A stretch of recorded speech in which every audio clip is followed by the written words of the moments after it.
Okay,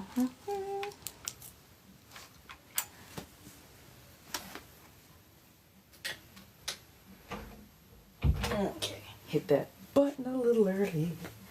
That was my fault. Hello, darlings. Oh, goodness gracious. There we are. Hello, darlings. I was going to grab a little bit of something to eat right before I started, but everything's running a little whatnot. Hello, dears. How are we today? Hello, identity fits. Hello, darlings. How are we doing? Haven't even had the chance to put on makeup, and we'll grab the microphone in just a moment. I just want to really grab something to eat real quick. How's everyone doing? Welcome, welcome. Now, first line of business is trying to get this thing open. At which point my nails actually become a good tool. Hello, darlings. Welcome in, welcome in, welcome on this, what is it, Sunday, yes? My goodness, it has all been quite the go around. How's this weekend been so far, my dears?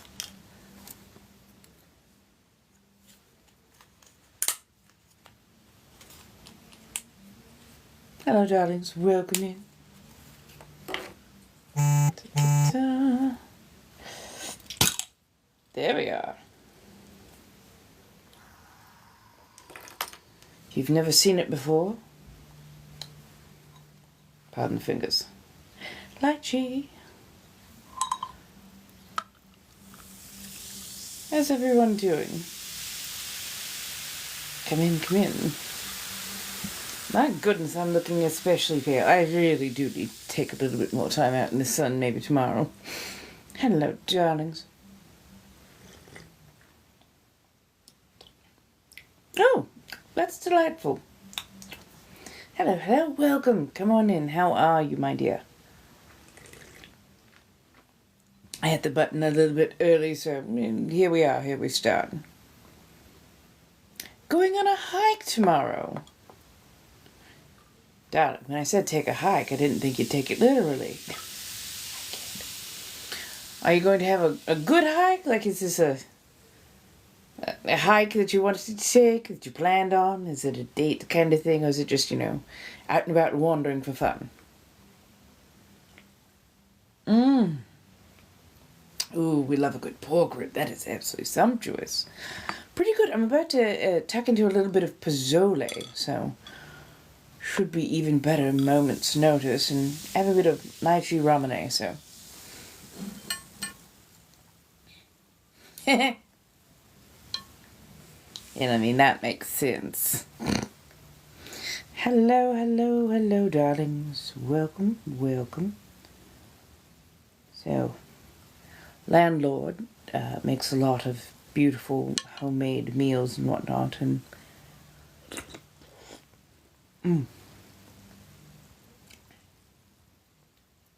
oh, that's lovely. They made some pozole and saved some for me. So,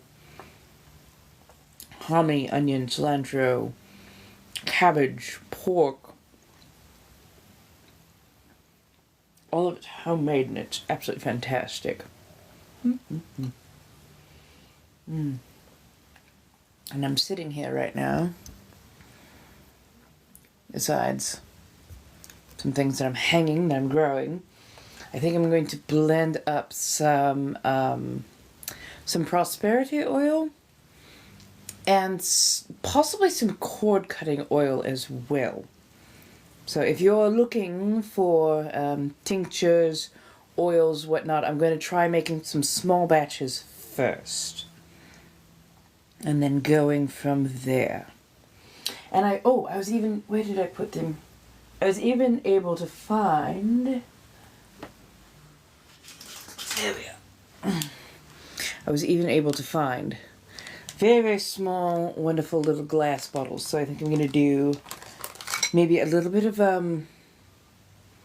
like ribbon or cordage around it, and then do a nice wax seal.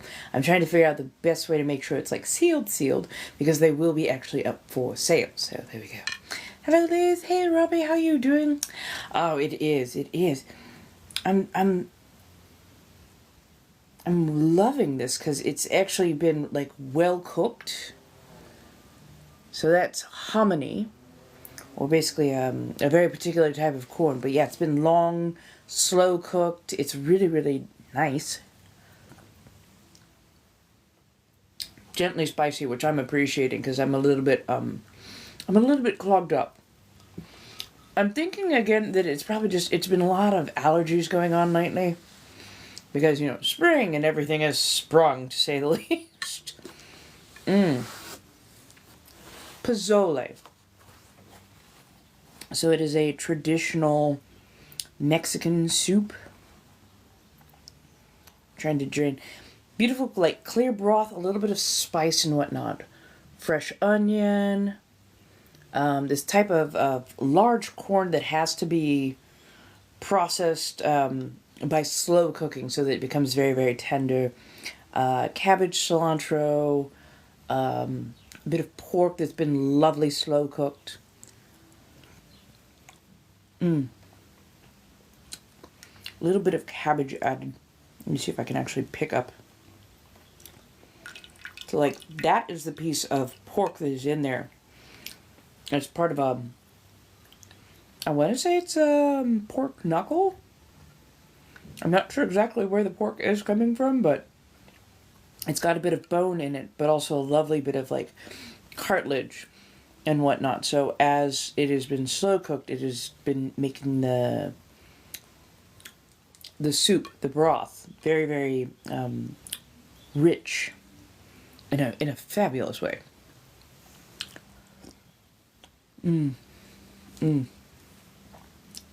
Absolutely so tender, so soft. It's really, really good.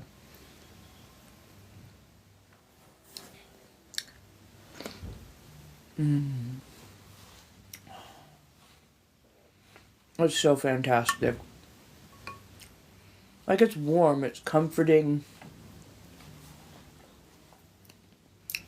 There's a gentle toasting on the hominy. If you were here, my darling, if you were here, absolutely I would share. I'm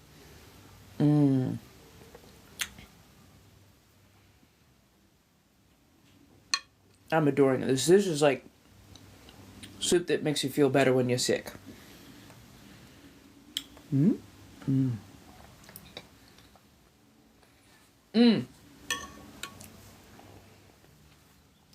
So, I'm in the character of Inna Bathory, my 40,000-year-old vampire.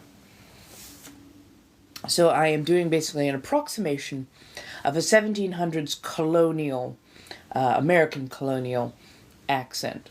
So if you were to go, let's see, to roughly New Hampshire, Vermont area, where you would have that kind of posh accent, but you would also still have influences from, say, Britain and Europe, which is where most of the population would be coming over from. Thank you, darling. Thank you ever so much. The colors, I believe, are trendy, number 169 and 172. So 169 is the redder and 172 is the more goldish.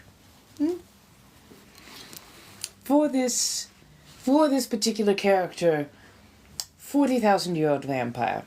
So back when civilizations were literally just starting. I wanted to have the essence of what the accent would always be, because she was daughter to an empress, became an empress herself, has always usually had some sort of station for the most part, has had to rebuild herself many times over, but always came from the upper class, so always had kind of a posh-ish accent. So hit with a translation spell, going to sound more posh. spent a lot of time in the Americas and in Europe in the last couple of centuries or so, so has seen a lot of the change, but has also been asleep for quite a bit of that, so has not picked up, say, all the bad habits, but has seen a lot of history, and for 40,000 years, I mean, accents wander at times, but I try to keep it roughly in that, 1700s colonial-ish area, as it were. How are you doing? Oh, I'm having a bit of pozole and drinking a little bit of Romane lychee flavor, and dealing with some lovely allergies at the moment. But yes, and we do also have my tarot cards on deck, so if anybody happens to need a read, by all means go hit that up. If we can get to around 10k in the next 10 minutes, I will do a free community card pull. Oh yes, absolutely, my dear. I try my best to keep them in decent order because I do a lot of what I do, the ASMR, the focus, the whatnot. A lot of it does come back to my nails. I know I also talk with my hands a lot, so I try to keep them in order.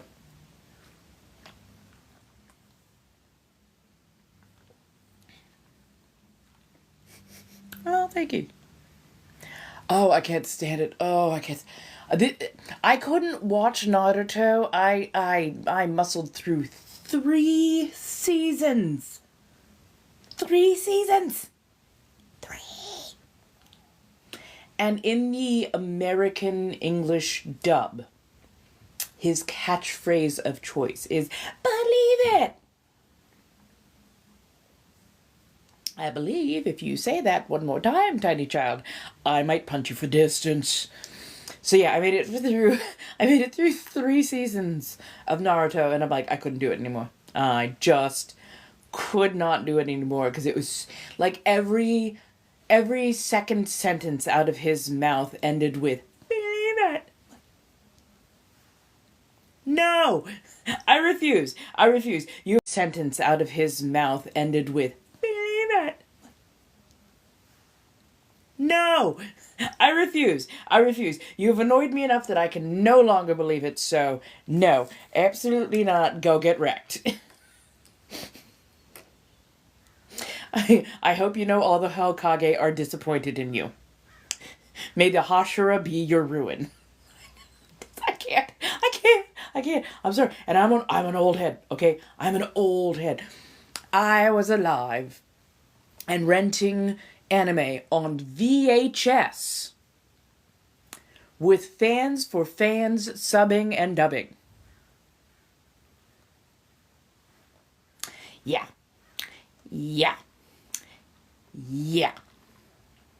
We're talking Plastic Little, Eat Man, Saber and Marionette J, Dirty Pair, Mobile Gundam Suit, Bubblegum Crisis, Bubblegum Crisis M, Blue Seed. I have seen things that were very questionable. Vampire Hunter D, Bloodlust, Wicked City, like, yeah. I saw some stuff that I was like,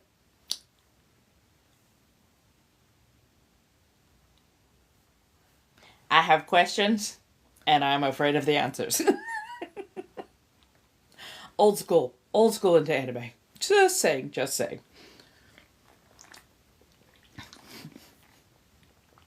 Could be Hokage, believe it. Like, and here's my problem. And it's my same problem that I had with Bleach. And I loved Bleach. I watched 400 episodes. Twice. 400 episodes. Twice. All of Bleach.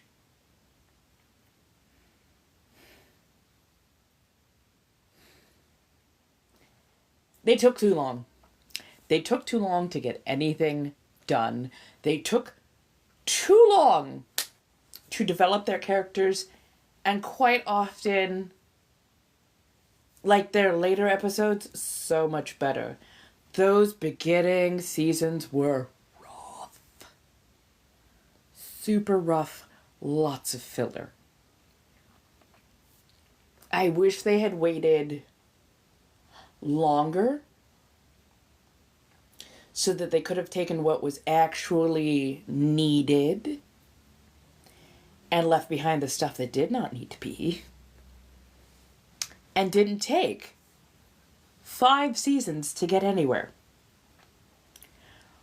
Rescuing Rukia should not have taken 5 seasons, but it did. But it shouldn't have.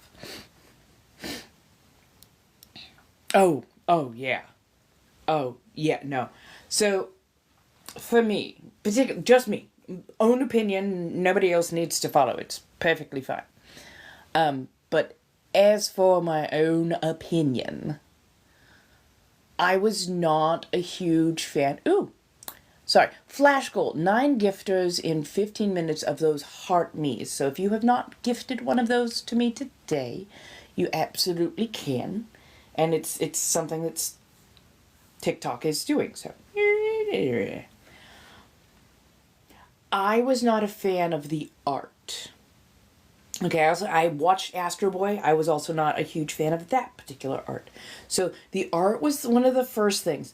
But also the rampant misogyny was not fun. And just the characters. And taking forever to get anything done. Like when we say fights could run multiple episodes.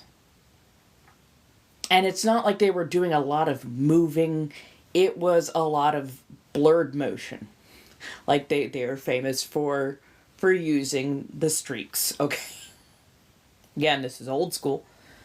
And they sort of carried it into the new school as well. At least, I'm still not a fan of the art, but at least the art has progressed, so yay for that. But yeah.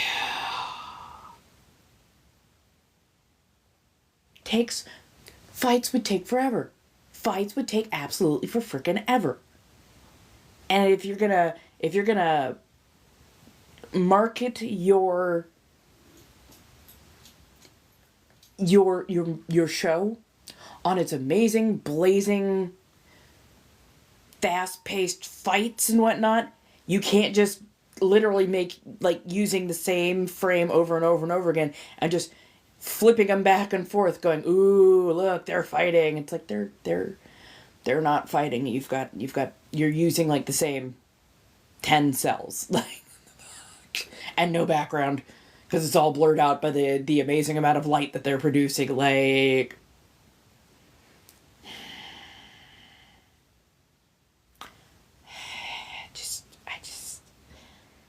and these redemption arcs are some bullshit. That, and they had some very bold in the face perverts who were very problematic. And some like, they had some characters. Mr. Popo. Oh, he's not. Yes, he is. Yes, he is. Yes, he is. Yes, he is. And I know what he is. I know what he is supposed to be fashioned off of, or at least what they will tell you. What he is supposed to be fashioned off of is a Dijin.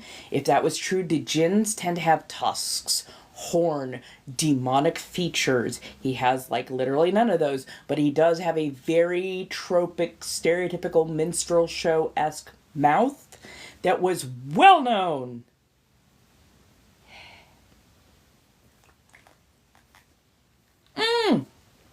Hello, how you doing, darling? Oh, yeah,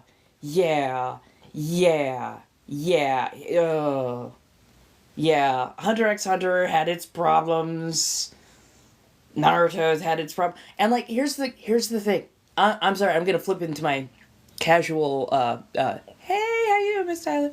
I'm gonna flip into my casual, California voice, my regular ass voice for a minute. Thank you so much. Thank you. I didn't realize. We've got 3 of the hearts so far. We just need 6 more heart me's, and we will fulfill the flash goal. Whoop, whoop, whoop, whoop, whoop. And it looks like we've got 11 minutes left. So if you want to be part of the team, if you like the vibe, feel free to drop a little heart me. It helps, I guess, push me out there, get me out there and whatnot. But yeah. Hi. Where was I going? Oh. So when you have conversations about things you like and don't like, things that make you comfortable and don't make you comfortable, that is not necessarily telling everybody else, oh my God, you've got to stop. You've got to stop.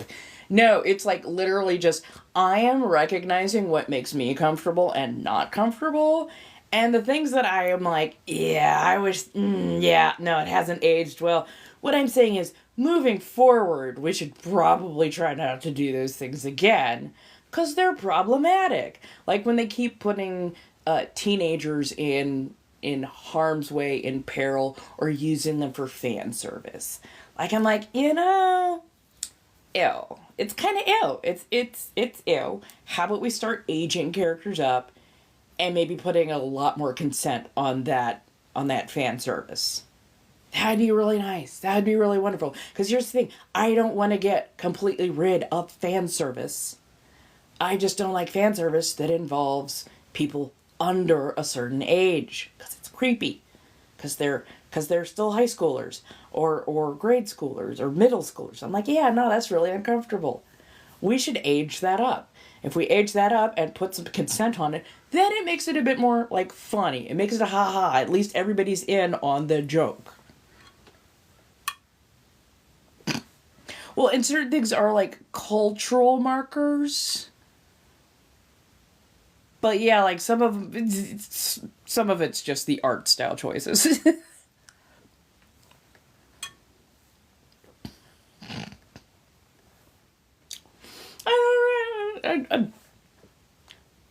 I'm just saying. Because I find it funnier when there's a lot more like, will they, won't they, will they, won't they, will they, won't they. I'm going to say like, Delicious in Dungeon. It's been a hot minute since I've seen everybody, that show, so I'm really bad with the names right now. I remember Chilchik. I cannot remember the guy who was wearing the armor, but I remember him being dense AF. Just like completely unaware unless you were like speaking directly to his face. That, like the flirtations or the pseudo flirtations that goes back and forth at times between him and like the elf chick, or at least maybe that's what I feel. That's what I feel. Like, those are funny to me because one of them is missing the point. But at no point is it, like, being aggressively shoved at them. So, like, it's the will they, won't they of them all. It's the dance between. It's the wait till he catches on. Just wait till he catches on. Because you can tell, like, there's some feelings. There doesn't have to be a huge bunch, like, oh my God, romantic feelings. But, like, you can tell something's kind of building there, or could be building there. That would be funny if that,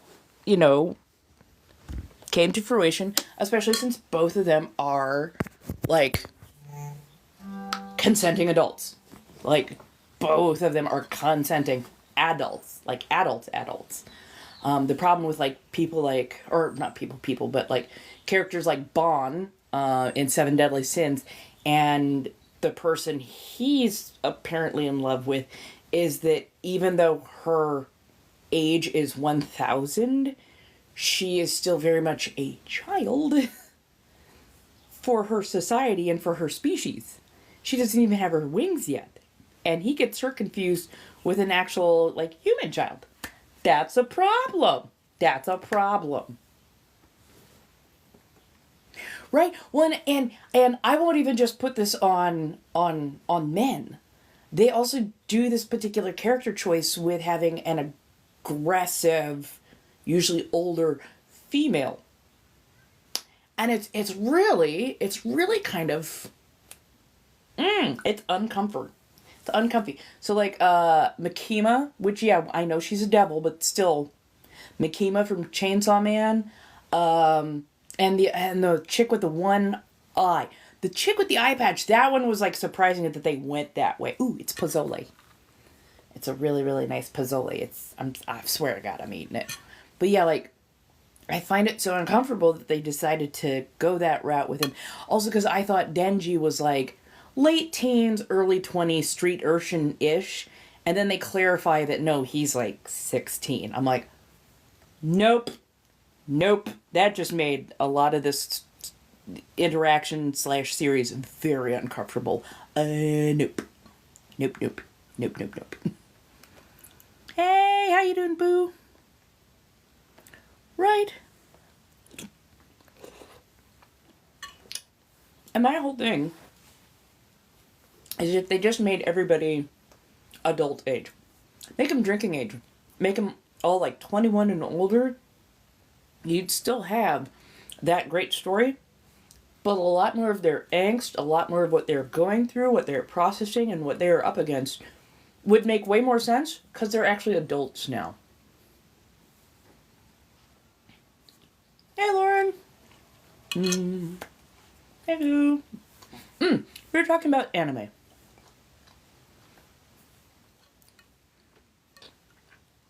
There's been quite a few discussions that I've been seeing lately, especially around anime, around things like fan service and, kind of like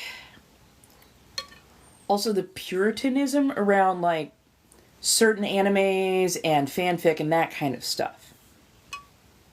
Oh my goodness.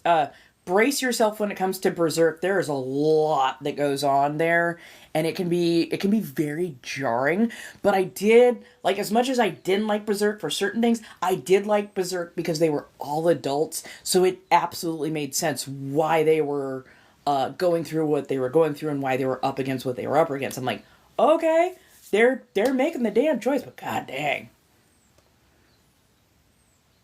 I'm having pozole, and it's homemade pozole. It's absolutely fantastic, but there are some larger knuckle bones in there that I'm having to be very careful around. Oh yeah, oh yeah. And if you ever read the manga is even better. And it took him 30 years, but certain people actually got some healing arcs, or at least some arcs that helped explain their character better, and they were really well done. So as uncomfortable as Berserk makes me, ooh, it is so good. It's one of those things that I could only watch once. I was like, damn, that was good, but I gotta walk away. That was... I am not a fan of Dragon Ball, but I will absolutely defend your right to go and like watch Dragon Ball and love Dragon Ball. There was too many things that they bored me, they irritated me with some of their racial tropes. They took a lot of their pervert tropes like way too far. And it's just like, oh, we just have to forgive him, Master Roshi. No. I was like, I just couldn't do it. But I will never tell somebody else that they can't, because if they connected with the story, hopefully they connected with the story for a lot of good reasons.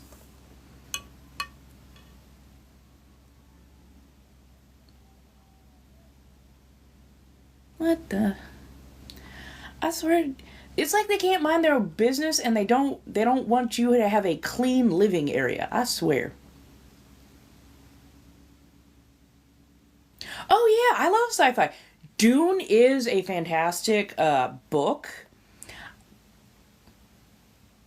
I do say this with love.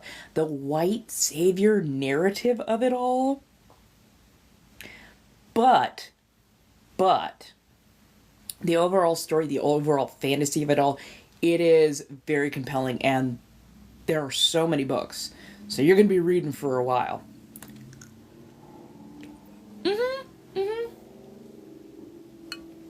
You're like, I'm just making sure that my space has a little extra clean, so you're not tracking in dirt from the outside into the inside. Like,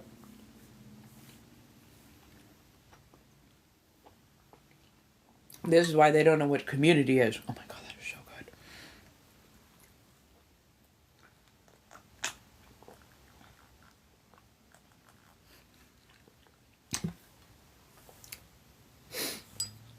good.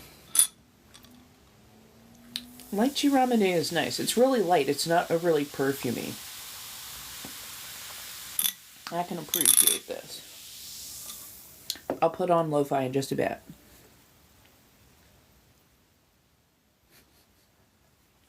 Hi. Right. Don't. Ramen is so good. Like, it's old school. Like, I've been drinking this stuff for literally a hot fucking minute.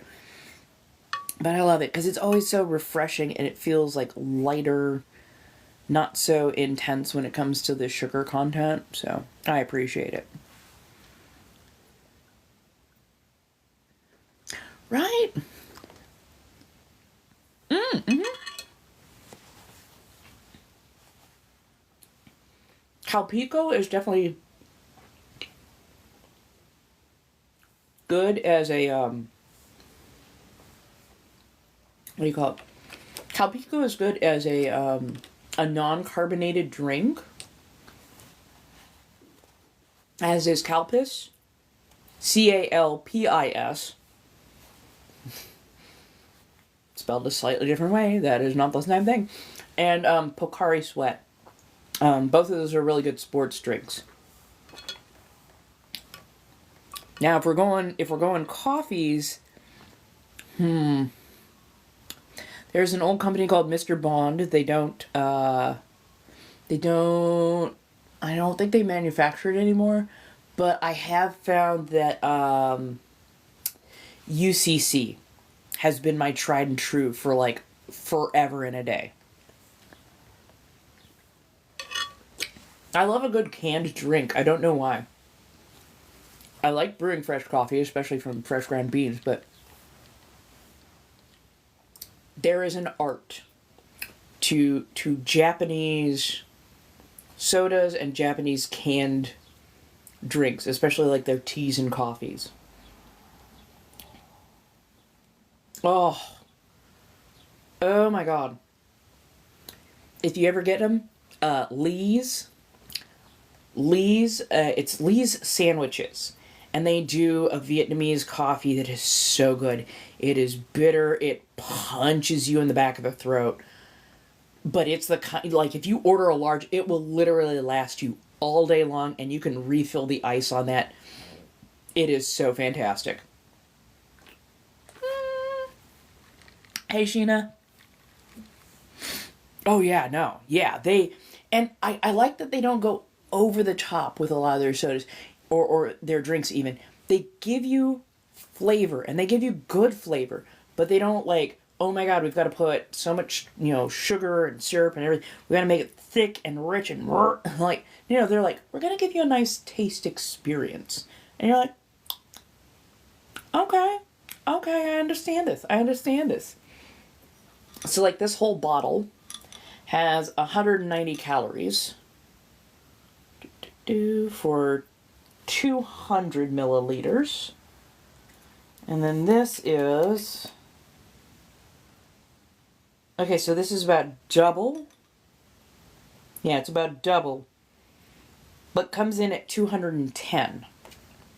So this is basically 2 bottles worth at 210. So it's only slightly lighter, I guess, when it comes to the sugar factor. But however they're doing it, it doesn't cling to the palate like American sodas do. Yeah, maybe that's what it is. Maybe that they're using actual like sugar, not high fructose corn syrup, which it's syrupy. It coats the mouth. Mm-hmm. It's because we subsidize corn. Hey, how you doing? Welcome back. Welcome in.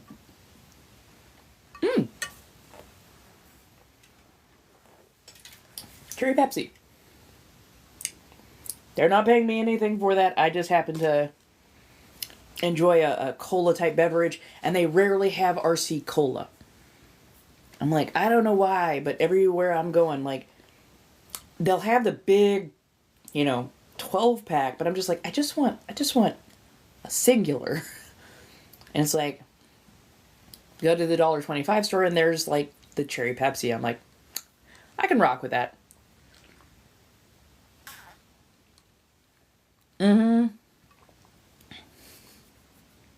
Oh, thank you. Thrift store.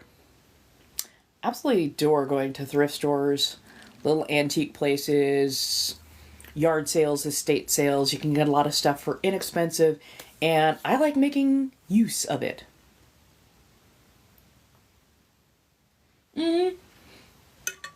I'm working on a couple of like cheats so that I can go back to actually wearing my corsets, because I need them. I won't make any huge promises, but I think over the next week there's going to be certain changes, and I'm hoping that those will be able to be incorporated sooner rather than later, because, yeah.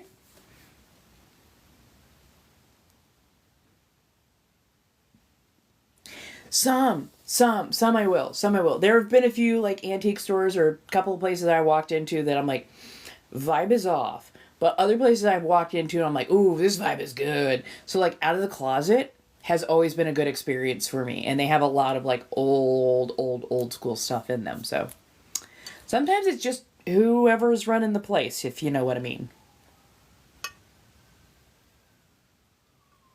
Yeah, got everything out. This is my temp denture.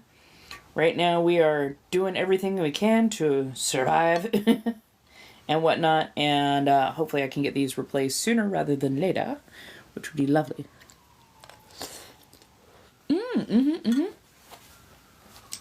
How was Interview with a Vampire? I know everything about being out of the closet, and it's a wrap.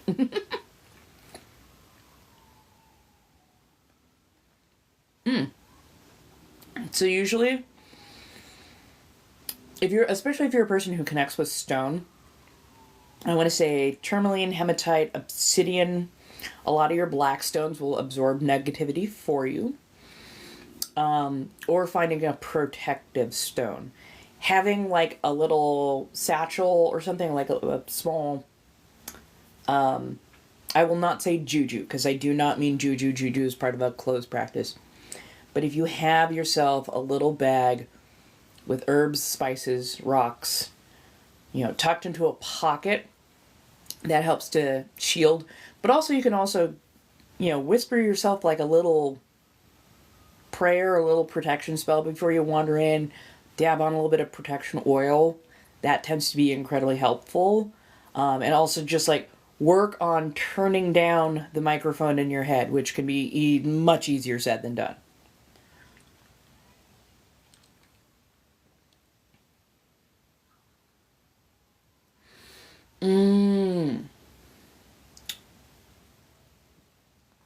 I would say look up actual metaphysical stores and esoteric shops. See if there's anything that has online.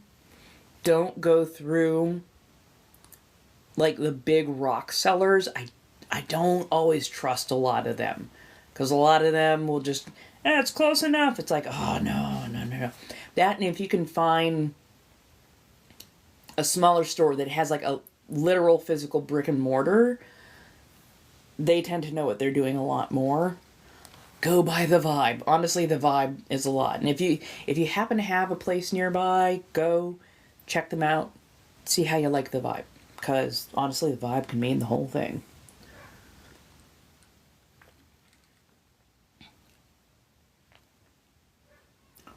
I've always held TV shows, movies, and books separate from themselves. Mostly because I know that I can't read The Hobbit in 4 hours. Therefore,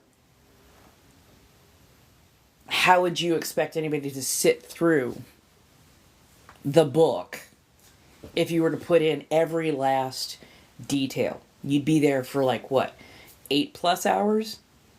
If you were like making sure every last single detail was in there. You have to kind of choose how to make it flow for visual versus how to make it flow for reading comprehension. So yeah, like sometimes, sorry, we've got some mosquitoes. Sometimes there has to be some changes and whatnot. Some people are just a little too truist, and it's like, well, they didn't put all this, that, and the third. And it's like, yeah, But do you also just want the same thing over and over and over again? Or do you want slightly different interpretations so you maybe understand the perspectives a little bit better, see something a little bit more, or even, kind of build on the fandom rather than just regurgitating what was already written almost 100 years ago now? Oh, you should so watch Sinners. You should so watch Sinners. Everybody should watch Sinners. It it honestly tells one of the better stories of Black American culture. And instead of making us a separated monolith, they are actually showing how we were incredibly integrated into the society around us. A lot of the struggles that we went through, but also the struggles that other people in the Americas, marginalized people, went through in the Americas, including Chinese Americans, Native Americans, Choctaw, and Irish Americans. So like it is a wonderfully deep, very very multi-layered movie. It's good even just for its visuals, the costuming, the dialogue, the action. Like that's worth it, but also connecting to the culture. They did so much good stuff, and they did it on purpose. None of it was, oh well, yeah, that's what we meant. No, they literally had experts coming in to give their experiences on and help adjust for the Choctaw, to tell you more, or tell the directors more about how Chinese Americans lived in the Mississippi Delta, because yes, they were present. Like it is absolutely worth it, and honestly, it might even give you kind of a starting point of what you should be looking for when you're trying to read about the history and the culture of marginalized people in America, because palm-colored school curriculum tends to do a really, really terrible job of it. And this gives you quite a bit more to chew on and a lot more questions to ask. Oh, heck yeah. Heck yeah. I saw it twice in a row. It was, so good. Saw it one day, went back the next day. So good. I'm probably still going to do some more analysis on it. But yeah, it was, so worth it. It is absolutely worth it.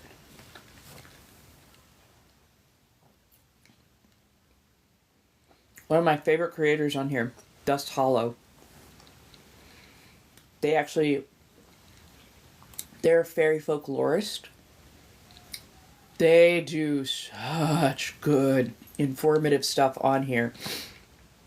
And they speak a lot, especially on the She, the people of the air, the fair folk, and give in-depth, detailed, like, histories and what do you call it? Their style is so gremlin, but I love it. They tell you a lot about where they came from, where the fair folk came from, a lot of what they went through, the history, the background, all that kind of stuff.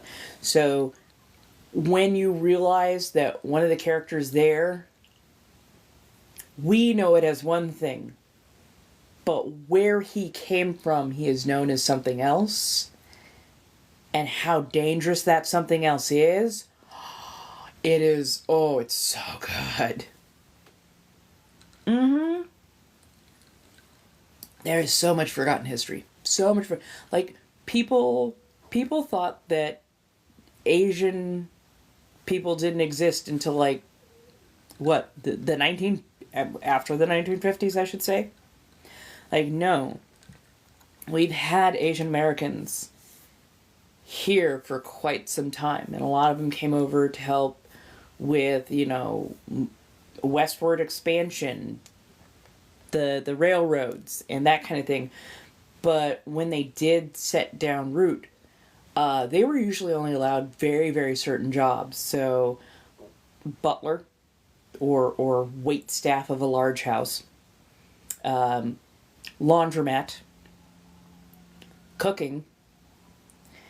And America went so far as to do the Chinese Exclusionary Act, which basically stopped a lot of Asian people from coming over, but especially stopped Asian women from coming over, and limited, who you could marry. So if you're a man, you could, or man or woman, honestly, you can only marry within your own kind of group, as it were. To marry outside of that group would be seen as illegitimate, and times could get you in a whole lot of trouble. So, yeah, like there's so much hidden history, a lot of things that people don't even think about, and sharecropping, or as a lot of people kind of pointed out, slavery 2.0, sharecropping was a whole thing, and they show you a lot about not only these people's lives work, but also how they actually decompressed. And they stayed so true to it on so many different levels. So much good integration. It was an absolutely fantastic movie.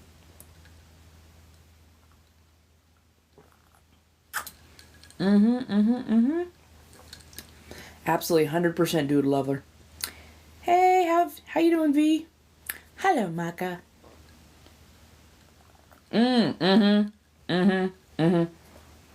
It's always funny. Oh, Columbus discovered. You know what else Columbus did? Because A, he didn't discover shit. But B, do you know what else Columbus did? It involved a manatee and a llama, and he wrote it down in his diary. The man did things so heinous it got him thrown in jail by the monarchy of Spain. You know how much effed up stuff you gotta do for the inquisitors of Spain to go, I think you need jail. I think you need jail. Jail sounds like a good place for you. I'm just saying. I'm hanging in there as best I can. I'm actually gonna set the soup to the side. Shall we start up a little lo-fi music?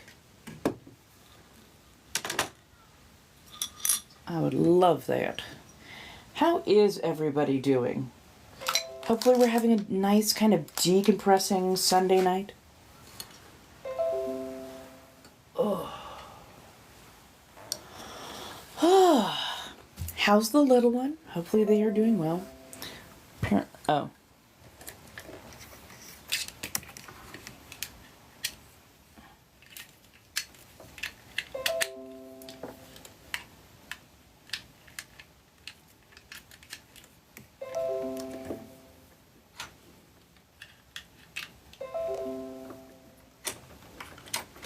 I don't know why, but every now and again this machine does not like to recognize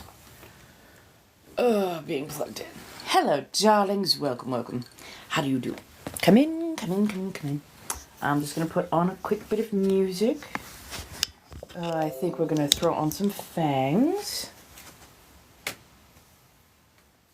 A touch of quick makeup. Why are you doing this to me?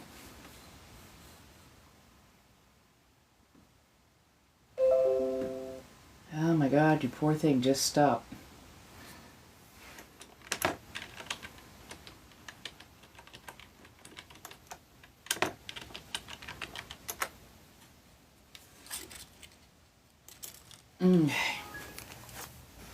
There we go. Hello, hello. Welcome. Good, finished the shower, finished eating. Now she's on the bed watching a movie. Yay! Small victories!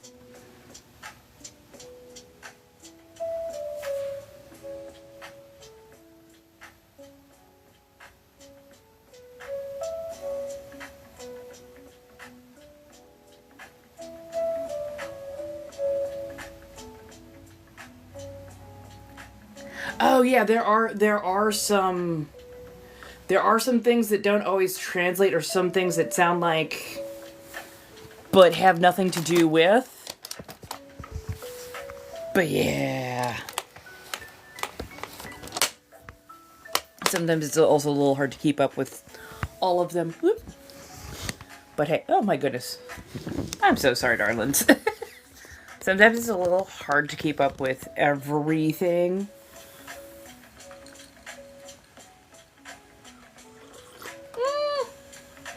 Hello, Bassett. Pardon, what I was trying to do is get my makeup case underneath my charging cable. Hello, darlings.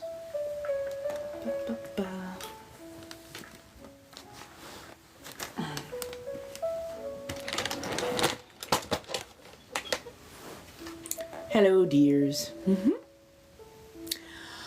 I feel kind of they, them, but if a she, her gets in there, it's all good.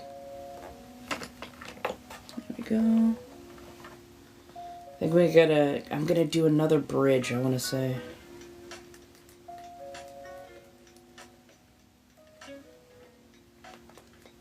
Hey! So far, so good. Thank you for asking, Caitlin. Going into this next week, got some projects lined up. So I'm gonna do my best to get things done. And I'm gonna try and get a calendar posted up. Cause I'm like, I gotta find a place, you know what? I'm gonna make a Canva thing. I'm just gonna, cause yes, I will be on tonight till about 9 o'clock. But I will be on tomorrow night, possibly Tuesday, because I don't think there's anything going on. Then Wednesday, Thursday, Friday, so like all week.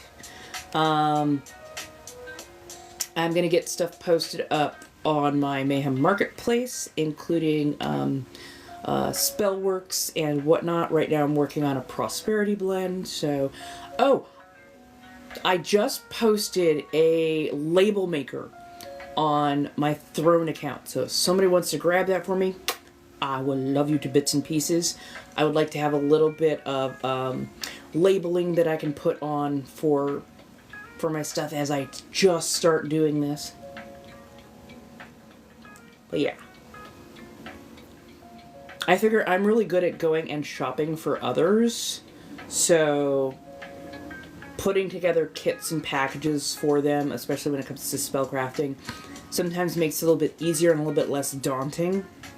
Because a lot of times when people are like, I need to go out and get about 40 different things, I don't know what to do. I can absolutely go out, get things, and be like, okay, I'm gonna need like that. Okay, you're probably only gonna need like that much, that much, that much, that much. That way you're not going, I don't know how much I need. A pound. And then you come out with like a pound of rose petals. Nobody really needs a pound of rose petals unless you are doing an entire spell that involves an entire room. Even then, I would question. Hello, darlings. Welcome. Come on in.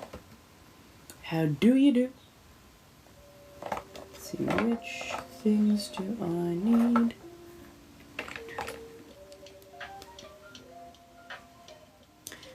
That part. Right? Like, is it a wedding? What's going on?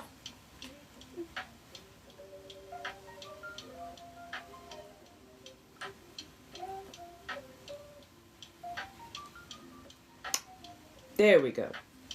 So yeah, I happen to be like a Candle and Chaos type, but I also love gabbing it up with like the local witches and seeing like, okay, where's a good place to go, where's not so good place to go.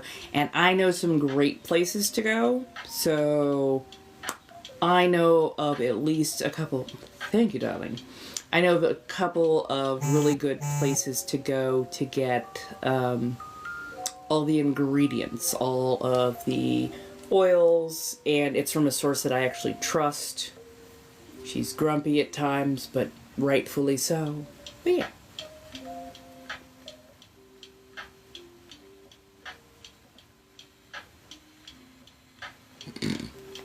Well, it's true. It's true, because they are just... Some of them are just... There are times you just want to go, dude, what the F is wrong with you? Why are you speaking to anybody the way you are? Like, WTF?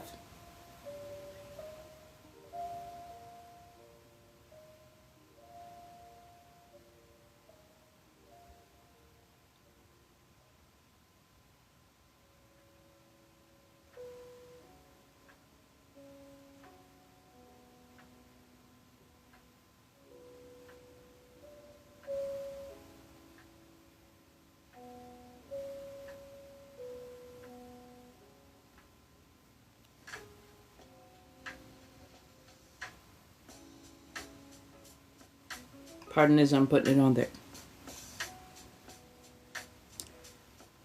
I find it funny that there's a quote-unquote loneliness epidemic.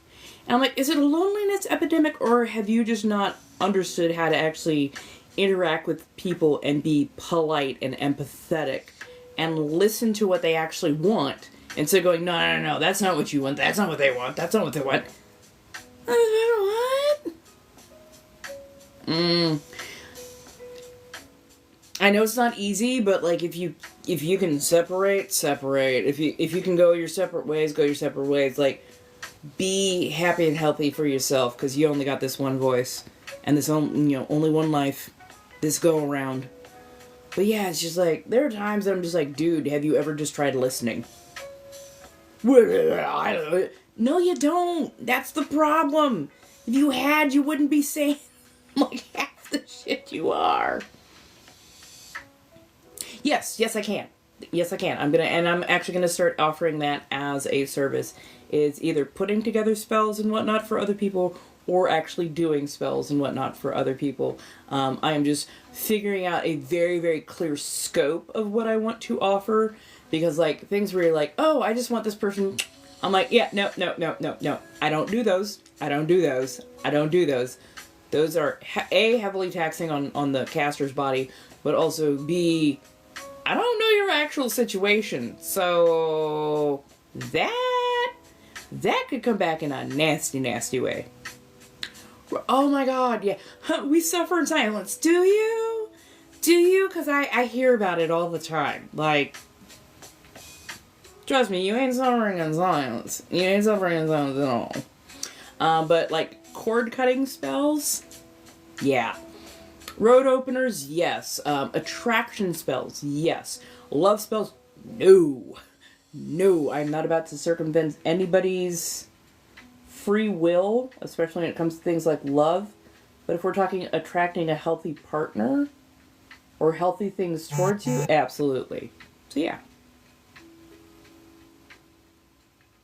Yeah, exactly. And that's why I always say, if you're gonna do something when you don't like a person, do a cord cutter. Just do a cord cutter. Start cutting them out of your life so that they can't continue to have your energy or your presence. Because guess what? If you unalive them or get rid of them in a horrible, nasty way, and you don't know what you're doing, you could still be very much tied up with their energy and then have to like deal with their lawyer or deal with their family or, not be able to get fully rid of them. So, cord cutting spells, I absolutely adore those. Maybe. Also sometimes, freezers, binders, that kind of thing.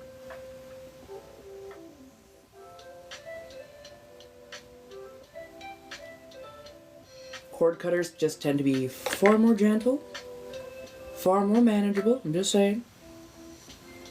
Hello, B, my darling. I almost said Beatrice. Being funny, haha, but also, I was like, no, wait, nah. I'm not taking it that far. There we are. Hello.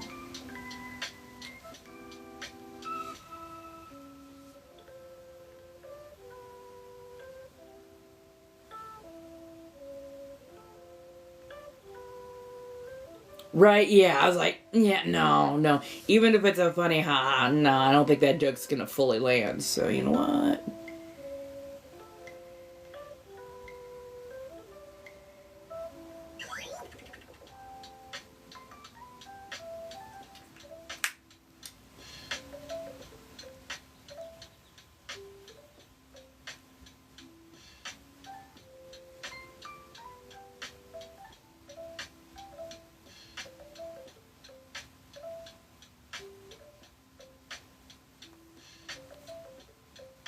There we go. Just the right amount of coffee. Hello, darlings. Welcome. Come on in.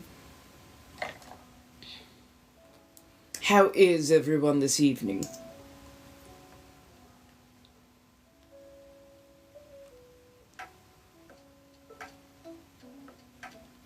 So the original color, Matte Royale. I wanted just a bit more sheen on it. So I added a touch of LA colors. That is not the thing I was looking for. I need to go through and actually clean out some of these brushes. But where's my golden dust? Oh, there it is. Hello, darlings. Welcome, welcome. Come on in. If we get to 15K, I will do a community card pull. If you would like a private, or I should say a personal read, links are in bio.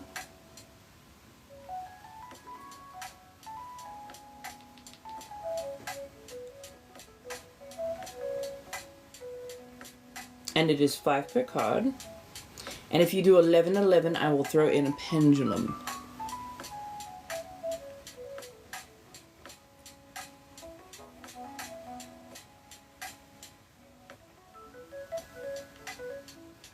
There we go. Hello, my darlings. How are we this evening? Hopefully we're doing well. There we are. Oh, let's get some fun and festivities beginning. Along with my knees cracking like old firewood.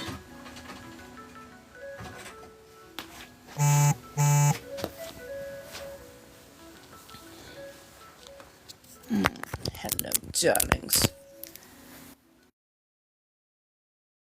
There we are.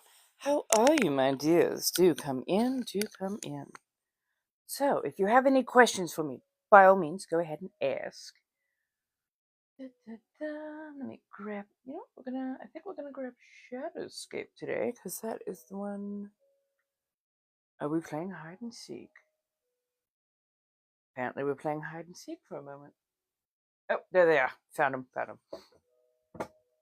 So I did a lot of, I should show you. I did a lot of cleaning and reordering. I got my witchery set up. I worked on a new blend of tincture, actually misting, I should say. Got my altar space laid out a little bit better. Yeah, I was super productive today. And actually, I'm going to give myself a very quick. So, I'm using gentle storm water, and then mixed in a proprietary blend of a couple of oils.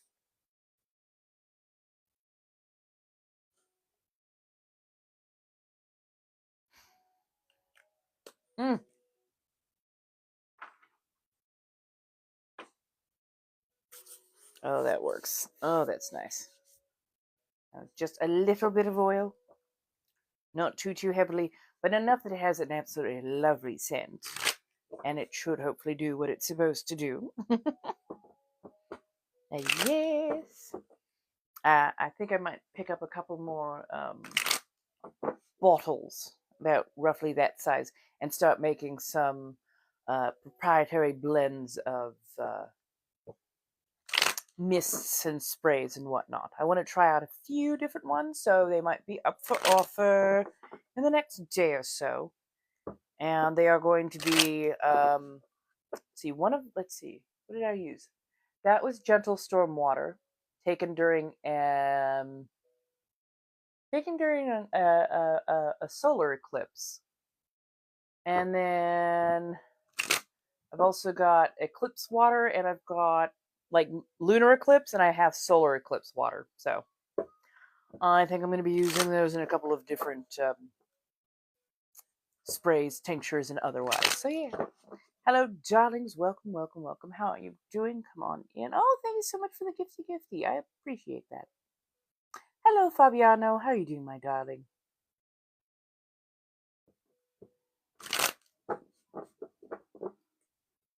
Thank you for everybody who's been interacting with my posts lately. I really do appreciate that. I truly do. Thank you. How's everybody been doing?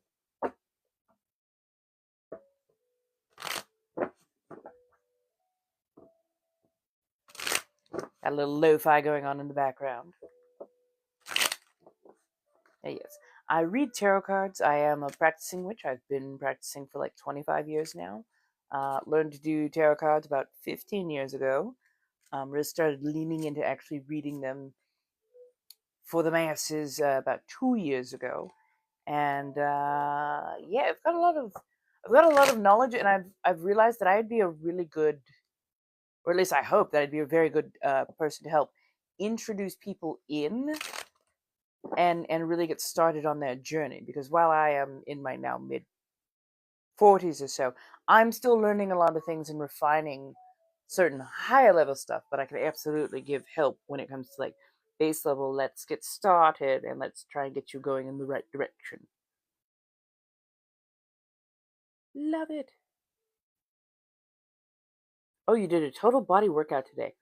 Hey, you did what you were supposed to do. It is the good thing. Which reminds me, I've got to download a bunch of stuff, and I gotta start posting again over on YouTube for the lives and whatnot. But yeah, hey, I love it. Like this movie is so fantastic, and the fact that so many people are going to see it, and usually going to see it like multiple times. I love that. It's so fantastic. I'm doing doing my best. I'm doing my best. How are you doing, my dear?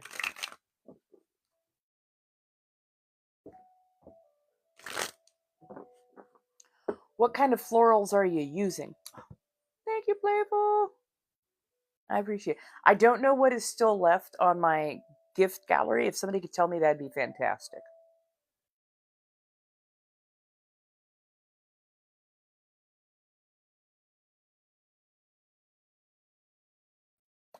Now, if you're using florals in an oil form, they are always going to be very strong because those are the essential oils. So they are super concentrated. That's why you literally only need a couple of drops in like an alcohol solution, or with any spray that you're making. So yeah, if you're using oil, especially an essential oil, you literally only need a drop or so, because they are strong. They are super strong.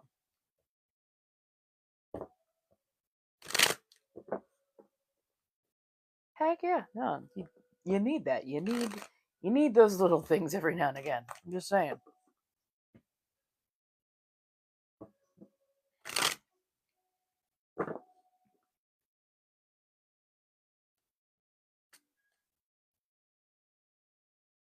Thank you so much. I appreciate it. So what's everybody up to? How are we headed into this week? Oh, you're already over halfway there. Right now our goal is 15K. When we get there, there will be a community card pull. So Rosa, hat and stashes, hand hearts, heart money. Oh, the money, DJ glasses, and the whale diving. Okay. Not bad, not bad. I took off more days than I expected this week. I was just I was zapped. I was just tired. Very tired. Yeah. Come on in, come on in. Thank you so much. I appreciate the gamer fingers. I do. I truly, truly do. Aww. Thank you. Thank you so much, Playful. I appreciate that. I'm hoping I can get a few things straight now.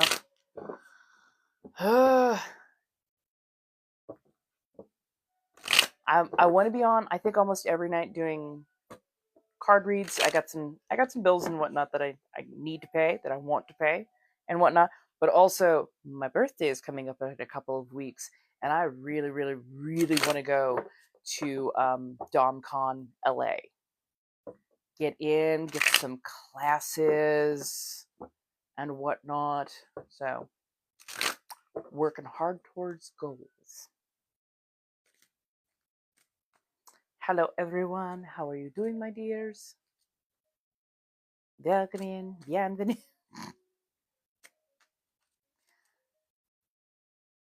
Now, this is a Q&A live as well, so do feel free to, ask questions. It's all good. Some really nice lo-fi going on. Hello, hello, welcome in. Hey, how you doing, Alicia? Hello, Heidi. Welcome.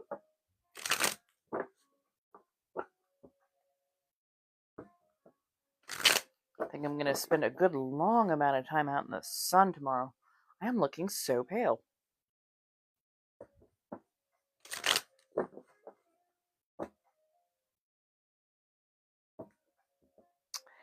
If you want a bit of detail, I would go with a card.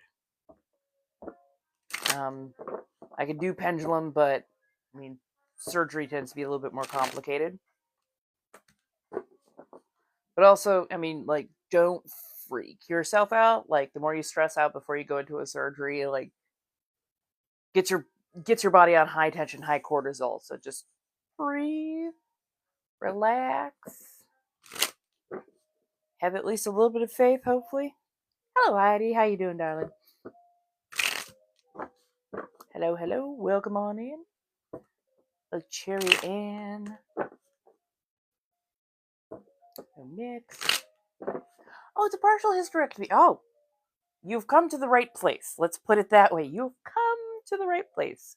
I've had a total hysterectomy, so if you have a question to ask about the surgery, by all means, like, go ahead and ask. I will tell you what I can from my own personal knowledge.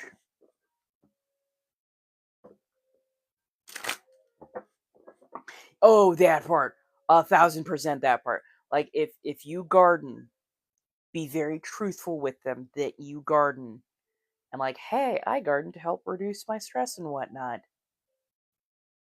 Because if you don't know, gardening can turn up your tolerance for anesthetics. And if they don't know that beforehand, it can be unpleasant. Get yourself a pregnancy sling. They're taking out bits and pieces and whatnot. But you're definitely going to want a pregnancy sling. They sit nice and low and they kind of press back. They help keep all the organs where they're supposed to be, plus putting a little bit of pressure on that area. So much more comfortable. You're not having to use those muscles to move around because you're a little bit a little bit beat up inside, So pregnancy sling definitely helps. You're probably going to want to end up sleeping on your side, not on your back, because if you have to turn over, you're twisting everything in that pelvic region. Um, Gardening is fine and all, but you're going to want to aim towards the CBDN, away from the THC, because those two help with pain management and with rest. The other one has a one that tends to alter how your body functions, which can sometimes be negative for you because you don't quite realize how you're moving, the way you're moving, how much you've decided to stretch, but you'll feel it afterwards. So yeah, being as even as possible is a good thing. Yes, hot water bottle, heating pad. If you can get one that has like a bit of a vibration function, I found that super helpful, because it kind of numbs out that area just a little bit and helps soothe and circulate, as it were. If they are removing ovaries and you're going directly into menopause, for the love of God, get yourself a nice little fleece throw blanket. You're going to need it, trust me.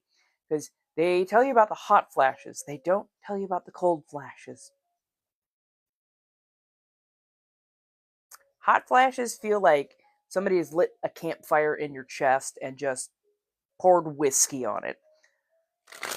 When it comes to the cold flashes, it's basically after that hot flash turns itself off, your body temperature feels like it drops out. And you will suddenly just be shivering like a chihuahua in January.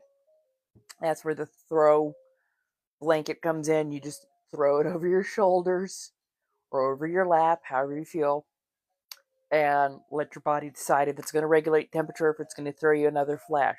But that way you can take it off and you haven't actually overheated your body.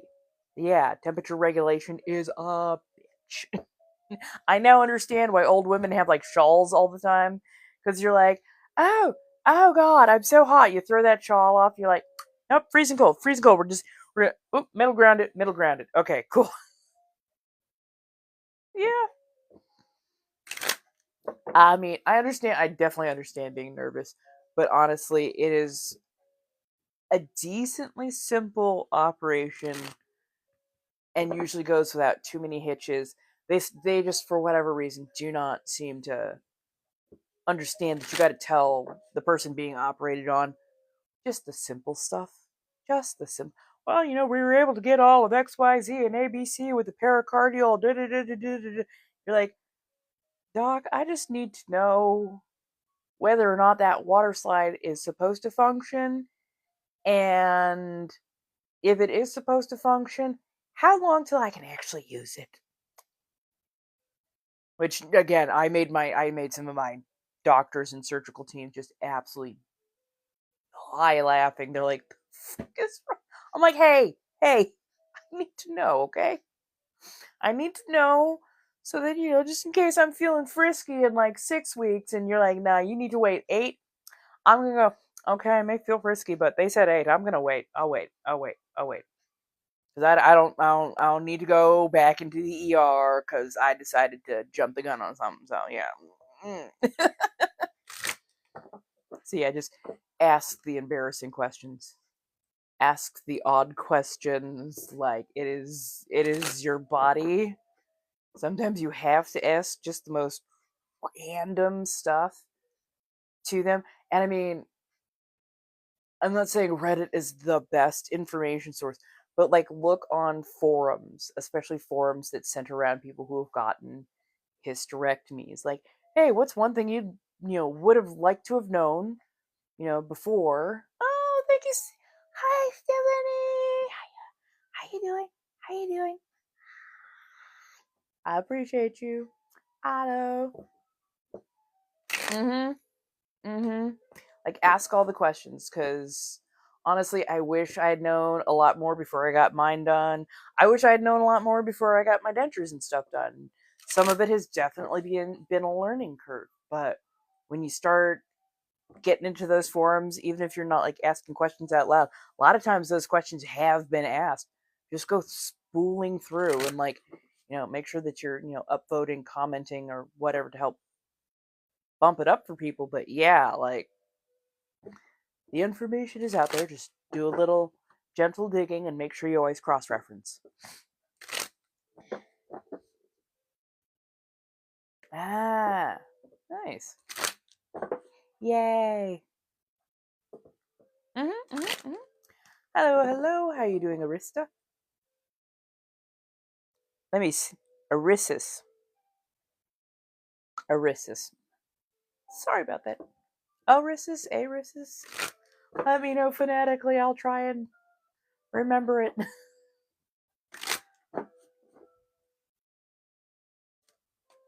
Yeah, like, I also love like finding out things about other genders or other sexes, surgeries and whatnot, because testosterone and estrogen will affect the body wildly different.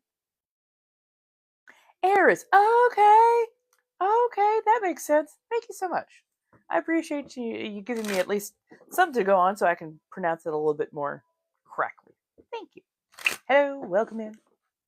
But yeah, I love knowing about like surgeries and whatnot, especially on people, yes, like myself, but also people not like myself, because testosterone and estrogen can affect the body greatly, like very, very greatly.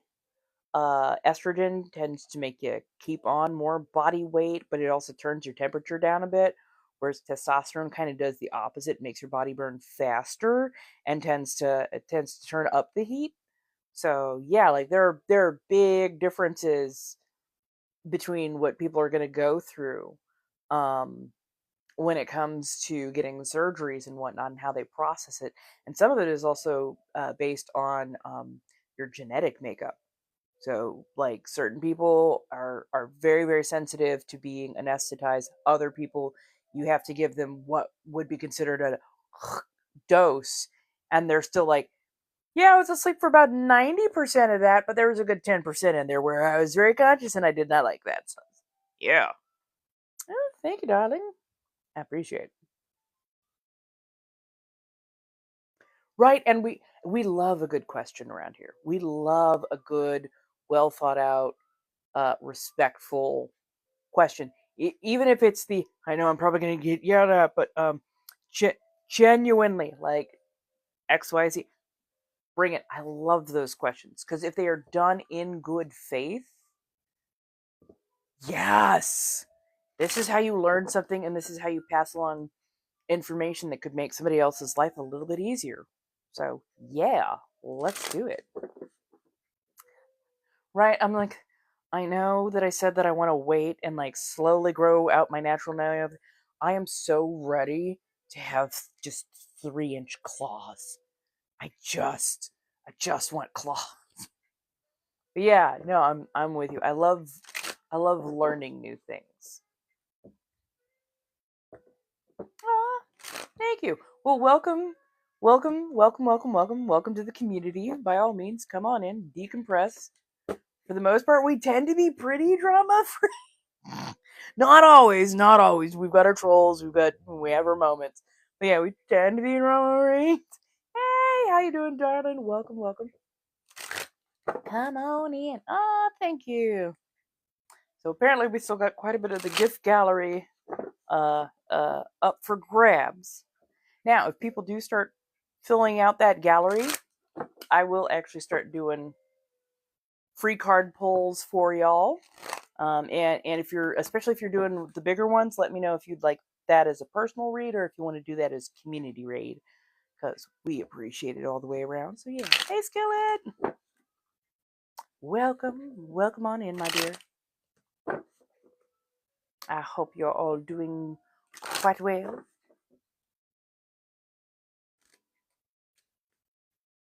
I will be on tomorrow, possibly even Tuesday. Oh, thank you, ma'am.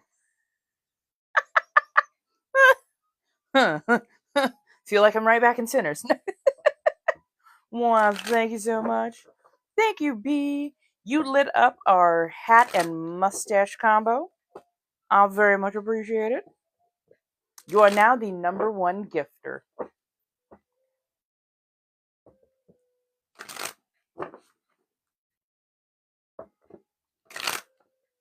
Oh, oh, oh. Apparently those went jumping the hell out. So, 2 for B, 1 for the collective. Oh.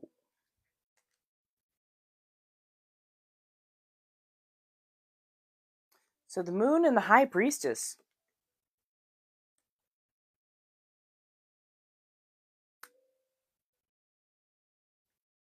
They they're not quite fully this way, not quite fully this way. They're like in flux. So there's a lot going on.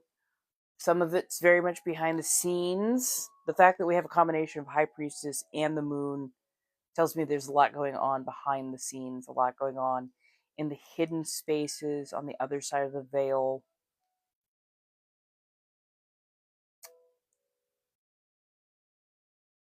It's a little bit of a little bit of a school of hard knocks, but it feels like very important things are being shifted, very important things are being moved. A lot of knowledge in the dark. If you sometimes I feel like I know too much and sometimes not nearly enough.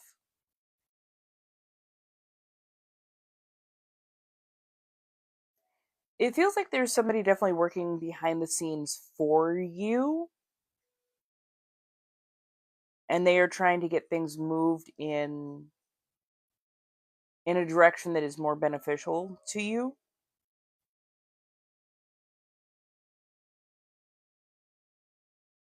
But you're still gonna have to do a lot of that work in the light. I want to see. I know a little bit about your situation. This feels like a medical professional who's like literally trying to work in your favor, but they're like having to go through so many different channels to try and get what you need, or at least get something a situation that is more beneficial for you. So I know you're going through a lot, but give them some time, but keep up the pressure on your side. You are working on the light side. You are working on the side that is seen in the light of day. They have to work through back channels for some myriad of reasons. But yeah, definitely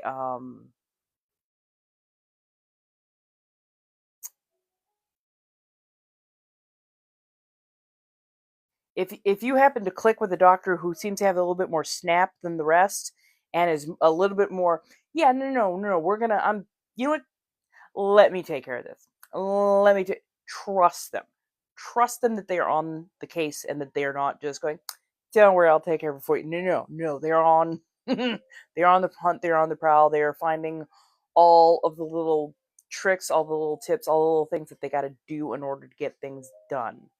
But I know trust is gonna be very, very hard because of everything that you've been through. Everything's going, oh, thank you so much, Judy. I appreciate that. Yeah, just hello. They're doing their best, but like half the stuff that they're having to do has to be a little bit covert because they're basically trying not to tip off people who could end up like, oh no, we're not gonna do that because they're like, they're getting the trap set up ready to spring so that when shit needs to get done, shit gets done. If you know what I mean. Hello. I'm going to take a very quick bio break and I will be back to read the community card. Don't mind me while I just knock things over. Oi.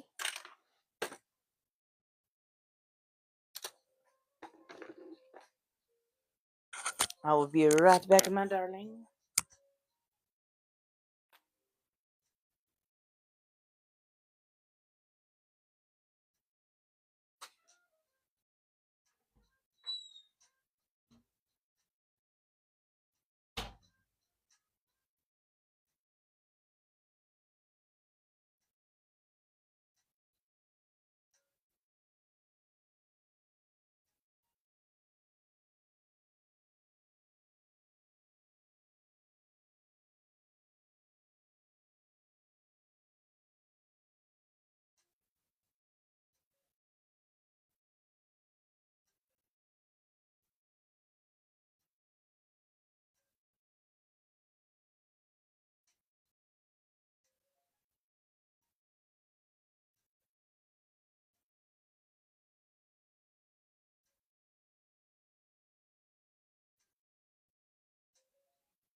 Hello, darlings. Welcome.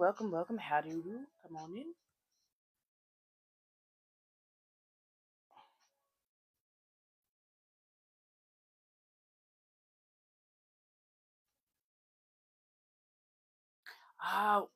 Yeah.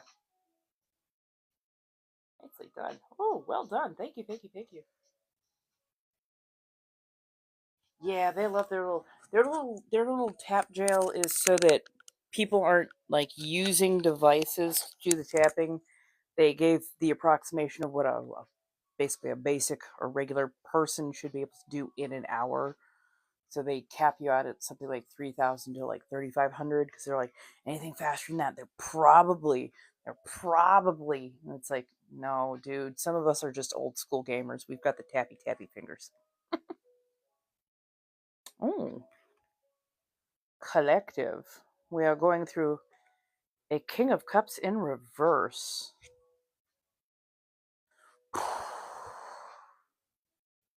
Feels like a lot of y'all, I guess myself can kind of be included.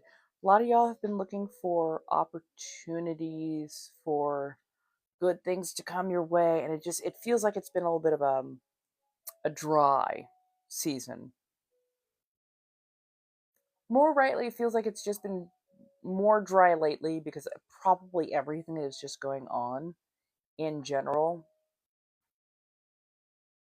And this particular King of Cups like wants to be gregarious, wants to be a good host and offer, to their guests, of course. But it's just the overall universe right now is a little bit, especially within certain spaces, certain places, certain whatnots. So yeah, it's not just you. Even the king is feeling the dryness or the lack thereof.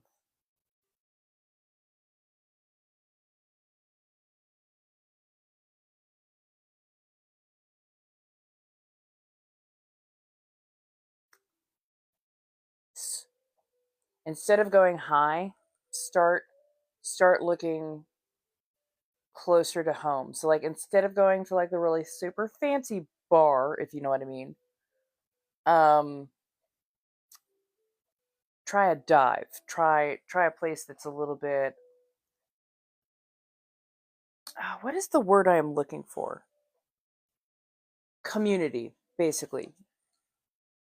If you're looking for opportunities in high places, it's not a great time for that just because of everything that is going on.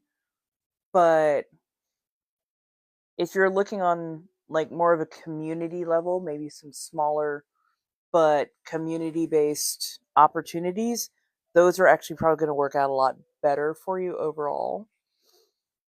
Mostly because when the king has nothing, the peasants still tend to at least try to support each other, as it were. So right now, if the ask I think that's going on with a lot of us feels a little bit lofty, and I'm not saying not to have those lofty goals and whatnot, but like also have some realistic goals in place as well, if you know what I mean. Yeah. So yeah. So yeah. Mm, mm, mm.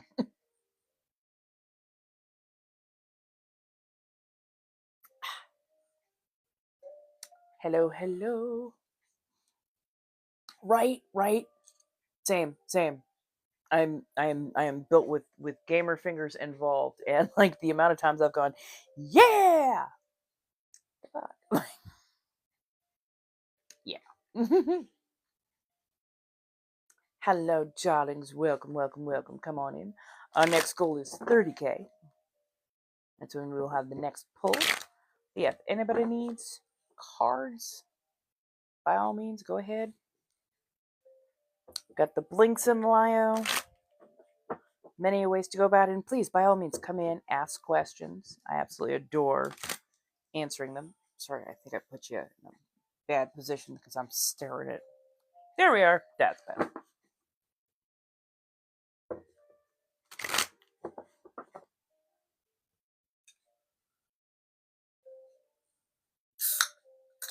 There we go. No, I don't use my nails to open that because.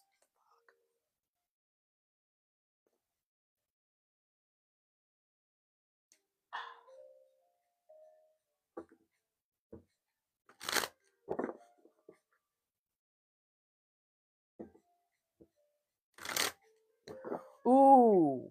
Who's somebody in Sinners I think could have been done better?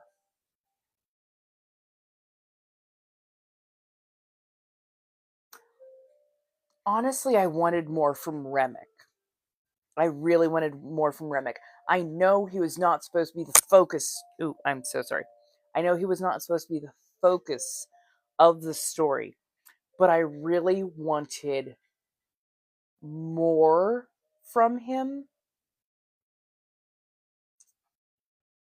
because I feel like that would have made the strain between how he felt, what he was going through, and how he handled the situation.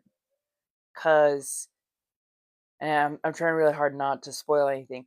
Like, he has a very particular reason, a desire, a drive for why he wants to do what he is doing.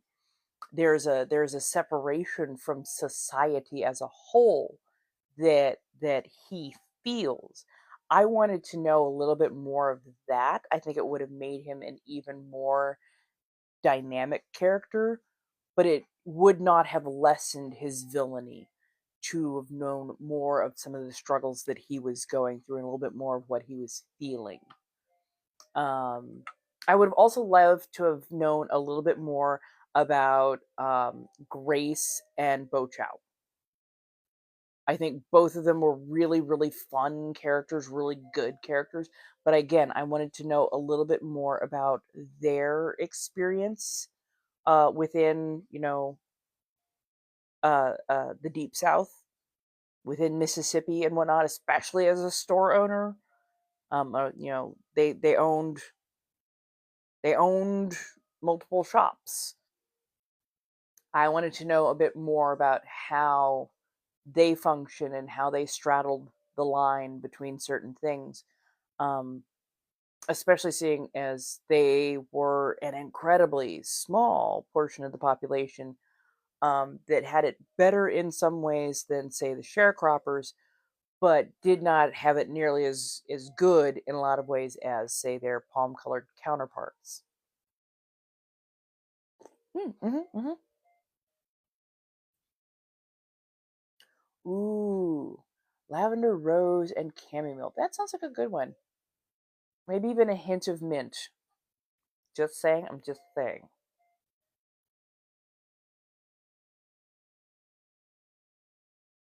But yeah, I definitely, yeah, like, because I mean, the whole fact that they brought in a person who was an expert on Chinese Americans in the Mississippi Delta, you brought in a whole expert. Why not like use that to the fullest and really give us some more insight, because this is part of history that has been very hidden from us and not readily taught.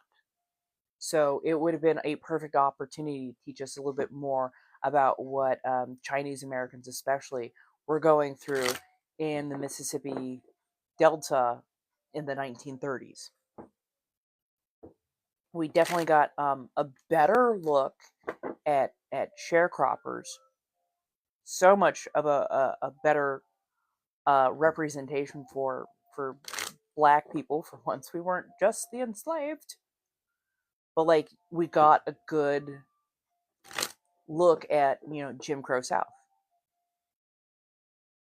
I also love the fact that there was multiple characters that were very central, so you didn't get hung up on, oh, this is the hero character, we only pay attention. No, no, no, no. Like everybody that was there, like you paid attention for like a very specific reason, and they were all done so well.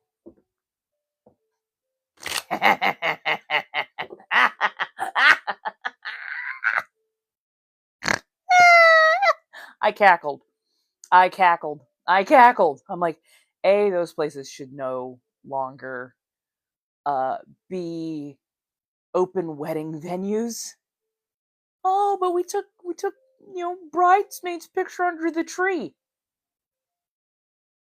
You mean the same tree that was used in some very, very hellacious postcards where people were being unalived? You mean the tree that they would tie people to whip them? Like, do you understand that the ground that you are standing on is just absolutely soaked in torment. Like, the fuck is wrong with you? That, I heard the Annabelle doll had been on tour very, very recently in that area, and I'm like, that's not going to end well. It's just not going to end well. It's just not going to end well. I was like, okay, okay, and I'm like, that part. Well, that I cannot confirm this because I didn't do that much, deep dive into it. But from what I heard, um, the like a wing caught, and the fire department was able to knock down that, and then a couple hours later, another wing went up.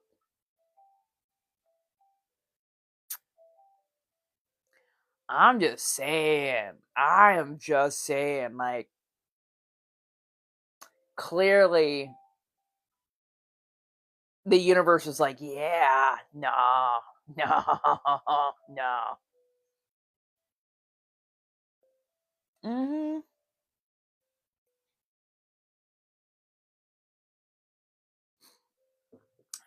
Here's the thing: is I don't think somebody in a comment section pointed out, like, hey, it seems like most of the people that Annabelle has effed with has been very of a particular variety. Maybe, just maybe.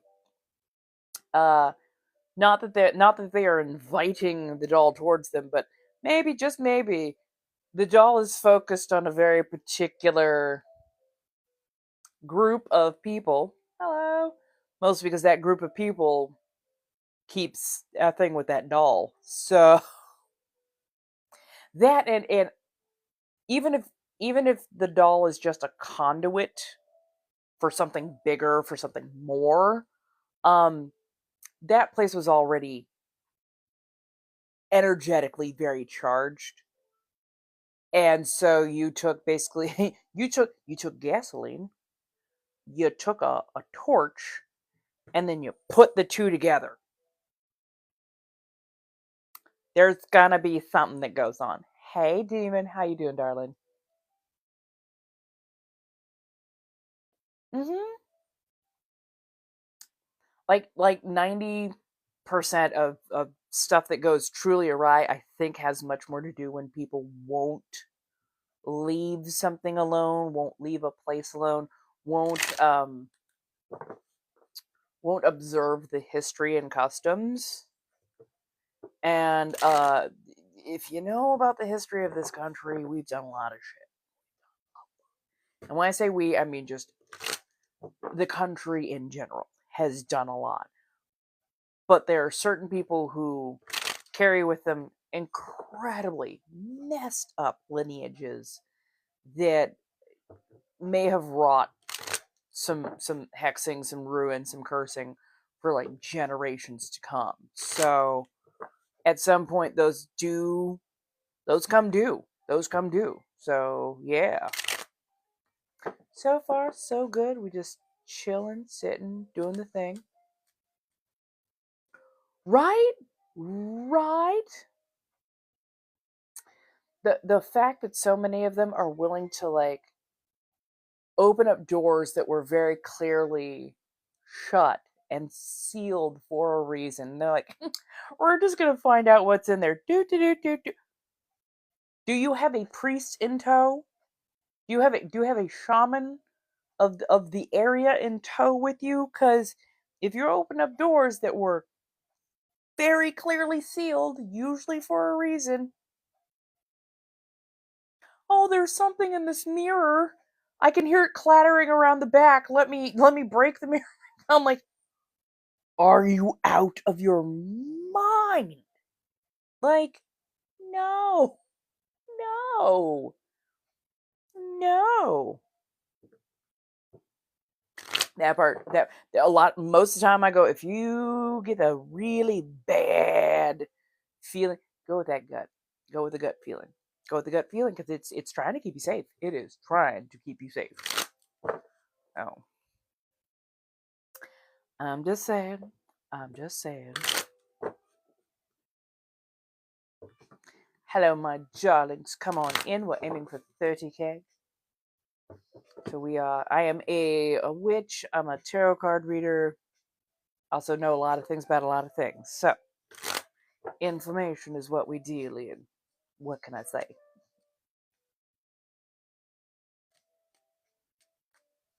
Oh my god. Oh, I found this thing in the wood. Let me bring it back home with me. No. Especially if it looks handmade, leave it where it is. You don't know if it's an offering. You don't know if it's a totem or what is called a fetish. Different meaning when it comes to magical stuff versus, regular life. You don't know if that is an object of power, that is something baneful versus something that might be like a protector, a ward, a grotesque. Like, there are times that common sense is not so common, unfortunately. Yeah, that's not a good thing. That is definitely not a good thing. Hello, hello, welcome on in, welcome on in. Welcome on in, beyond the new. But yeah, just like there are days. There are honestly days. I'm like, I'm amazed. I'm honestly amazed that some people are still with us because, woo, they have tried every single which way to leave this mortal plane with some of the bad decisions they've made. And what they don't seem to understand is a lot of times those bad decisions can affect more than just themselves.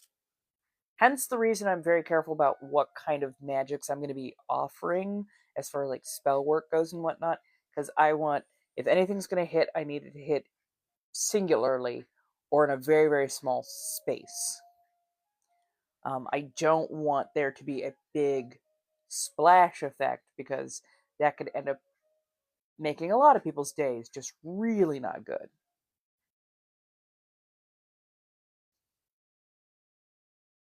There are times I'm just like, you know what? You know what? Let them get the award. Let them get the award. Or more rightly, what should be happening is we actually inform and tell people and let them understand that their actions have consequences. And when they take action A, B, or C, there's a very likelihood that D, E, and F are going to show up at their doorstep because they have done things that are untoward or harmful or, could just have major consequences. And consequences aren't always just good consequences or bad consequences. People think consequence, they think bad. Consequences can sometimes be good, but it also depends on the situation. So, like, most people don't know how to actually deal with Fae, She, the fair folk. And those are all kind of different things right there. Like, most people don't know how, and they're thinking, "Oh my god, my fairy prince is gonna come and just take me away." No, no, no. Oh, look at the pretty water horse. No, no. It's like there's a lot of either misinformation or just utter lack of information, and some stuff needs to be gate kept. Absolutely, some stuff needs to be gate kept and kept as a closed practice. But there's like a certain amount of knowledge that needs to be provided to regular lay people to like know not to do stupid. Kind of like, oh, what was it? Was it last year that somebody took a stone from like an ancient Scottish cairn and then brought it back here, literally inciting an international incident. Because A, that is a protected site. B, that is a protected site. C through Z, that is a very protected site. Like, why you're in there in the first place without being highly educated about what that place was and what went on that land, which was a lot of battles, which was a lot of political intrigue, which was a lot of things that dealt with a lot of entities that were both mortal and beyond.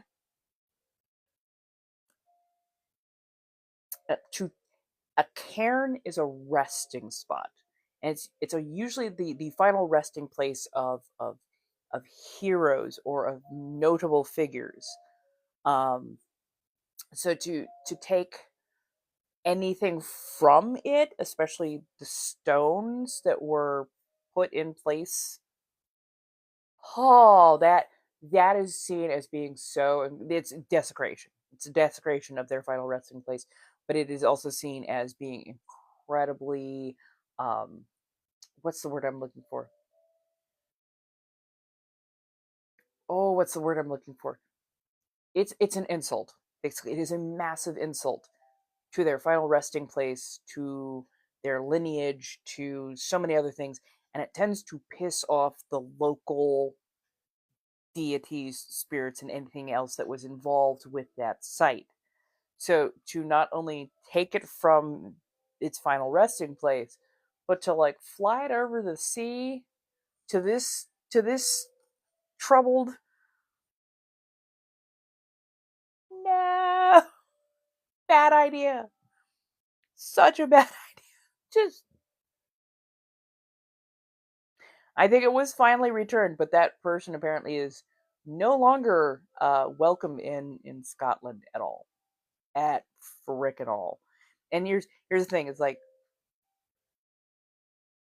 if they had never said nothing, I don't think anybody would have ever known about that stone being taken, and we would have all just been scratching our head as to why things are going completely off the rails. But they bragged, they talked about it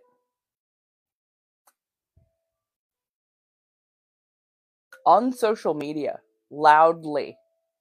So yeah, it was so bold in the face.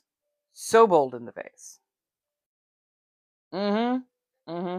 Yeah, they got themselves banned. Like Scotland, like the government of Scotland was really thinking about literally pressing charges because they stole from a historic site, a very, very particular historic site. If you were on Witch Talk, that's probably where you would have heard most of it, because there were several witches who were, well, a couple of them ready to go Waffle House, but no, there were several in the Witch Talk community who were like, "Bring the stone, we will package it and send it back for you, but you cannot keep that stone. No, no, that stone is fucking with a lot of things right now, and for you to do that, for you to not only have you insulted that country, you then brought it over here.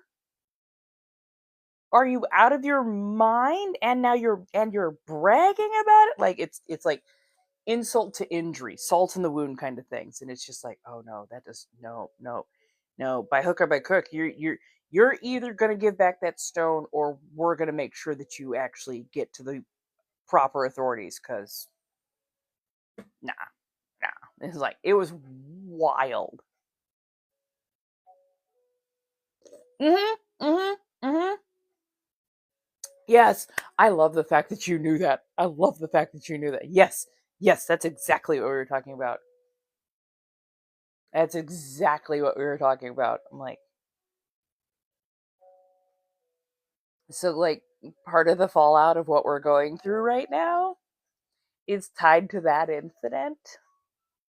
And again, it's just about people not leaving things where they should be and not recognizing certain things that are sacred, especially culture wise, sacred to a people, a country, a land. So yeah, like if you have any sensitivity and your brain just like you get that gut feeling of, ooh, no, I should not be here. I, I shouldn't be here. I should not be here. Yeah, go with that. Go with that. Absolutely go with that. Because there's probably a good reason why you have that bad gut feeling.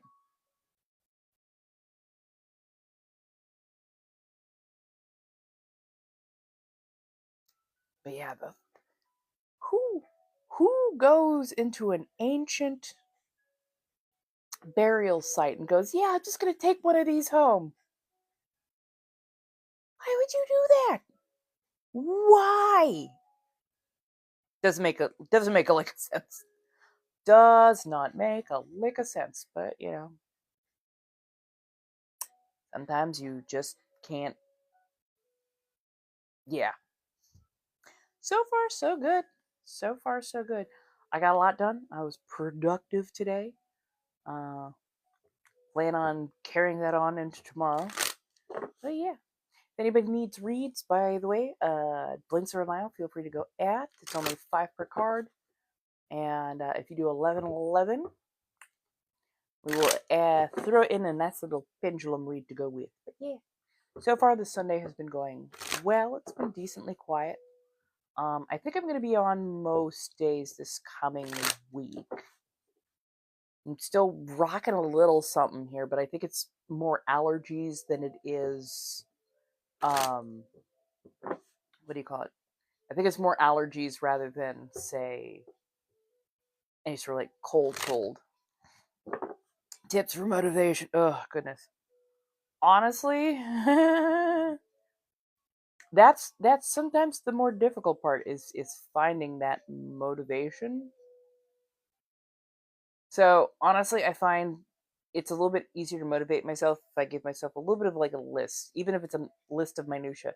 Give myself a little bit of a list and just, I hate getting out of bed. It's like, okay, I need to get up, brush, teeth, dentures, whatever, take a quick hot shower, get breakfast. If I can get those 3 done, roll out of bed, brush teeth, hot shower, breakfast, I'm winning. Okay, that is okay. Hey, I'm seeing progress. Then it's okay. Let's look at what like the next 3 things is that we need. Okay, go through that. Okay, so sometimes it's you have to remind yourself how good it feels when you complete something, and I know sometimes that is so hard to remember. So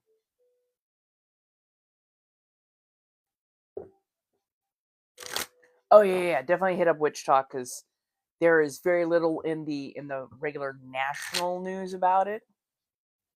It was much more something that was found in like the spiritual community. It's just like, no, no. Oh God, no. Last thing we need to do is get into a fight with those cousins. Like spiritual communities will be like, there are certain communities you really don't want to mess with. Kind of like when oh God, what was it? One of those Etsy witches decided that they were going to try and take on a very practiced, I think it was a voodoo practitioner, a root worker, and they were challenging them, and it's like, have you lost your mind?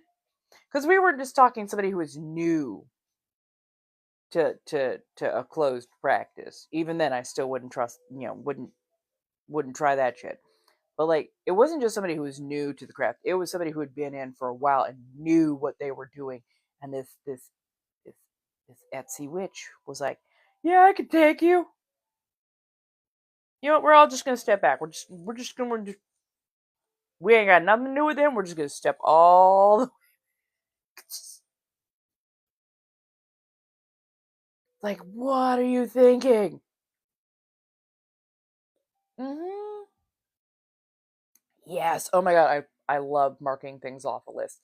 And even if it's like a list of 10 things to do and I only get 5 done, I remind myself I have ADHD. If I get more than 3 things done, honestly, I did good. I did good. I did good. There have been things that I've just been like, why didn't I get more done? And I'm like, oh, because there's only 24 hours in a day. And while I thought this thing was only going to take like 10 to 15 minutes, it ended up taking 3 hours. And I was very burnt out, and I very much needed a nap so that I would be refreshed enough to continue forward. Sometimes we have to recognize the thing that we're thinking is going to take, oh, just nothing flat. It's going to take a lot more. Like, it's taking me forever to get all of my links in a row, because I'm trying to figure out the best way to minimize the amount of links I need to show, but maximize the efficiency of said links so that people can go where they want to go and go where they need to go. So, yeah.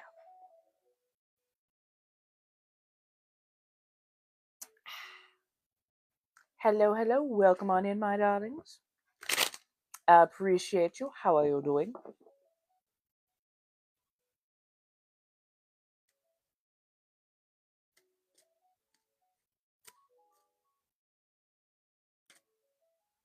Hello, Saccharin. And welcome, Mandy. Hello, hello, hello, my darlings. So I was talking about everything and nothing. Welcome, Tyler. Oh, and also, thank you so much to the mods who were here yesterday. I appreciate that you gave me the room to do what I needed to do, because I was in a mood. I was definitely in a mood, and y'all gave me enough room to do what I needed to do, but also gave me support when I needed it as well. Right, right, right. It was like literally like a runaway train. It was like, I need to see which direction this is headed, because like it was a marble race. Okay, it was a fucking marble race. Like how how how how how do you have enough savvy to navigate certain things, but then want to claim that you have no savvy when it comes to navigating poorly constructed other things? Like, what? What? Mm-hmm, mm-hmm, mm-hmm. I'm like, oh, and you know that they hate when they get called out. You know that they hate when they get called out, or when they get caught in their own lie, in their own web. It's like, and at the same point in time, you're like, wait, I just morbid curiosity. You're like, let's see how far they think they can take this. I just want to know. I just want to know. I just want to know. But also, I do that so that other people see, so that an audience sees, and it's not just, you were kind of quick on the draw on that one. It's like, no. Everybody's gonna understand why. We're just gonna let this play out for a bit. Yeah, that was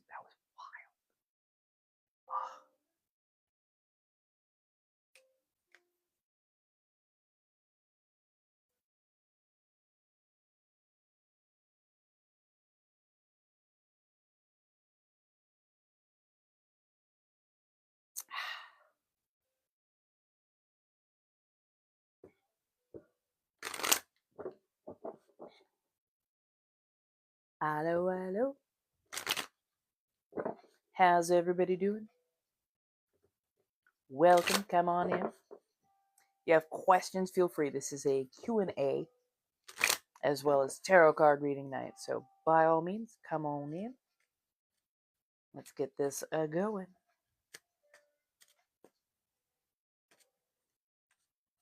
I think I'm going to heat that Pizzoli up a little bit more after I log off, because Need some good food. Tomorrow, what do y'all want to do tomorrow? Maybe we can do some manifestations. Tarot cards always on the ready, of course. Trying to figure out some decent themes. Also, if you want to support directly, by all means, links are in Lio, and I'm going to be refining some of the places and spaces I have and seeing if we can get those a little bit more in order. I'll be posting up hopefully a calendar, at least for the next week, as to where I'll be, when I'll be on, which means I've got to make some actual hard decisions tonight and stick to them. Yay. I think I'll be doing verified places a little bit earlier in the day, and then I'll be coming here for the wind down. So we shall see. Ooh. Yeah, and I just found my super long nails, so maybe I can get all of my nail painting stuff together, and we could do like a little bit of an art day, an art go around, as it were. Hello, hello. Welcome. How you doing, April?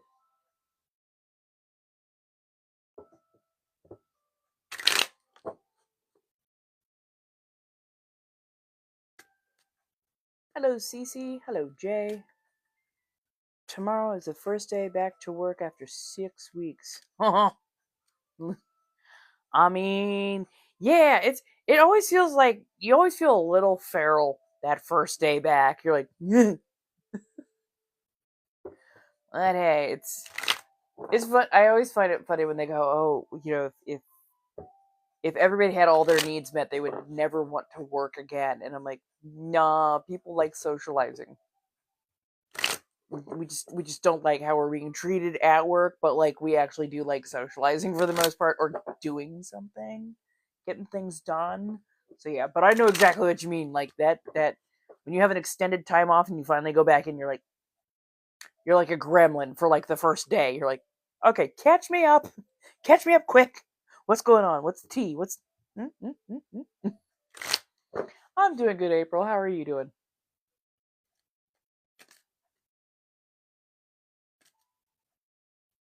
Oh, thank you, darling. Lovely stiletto. I like them nice and long. We're going for longer and longer, but I also use them a lot for ASMR and whatnot. They're very much a part of me, part of the craft. But yeah, I love them. Honestly, if we can get a couple things squared away right before I go into DomCon, I would love to have my nails done up, nice, fresh, sharp for the day.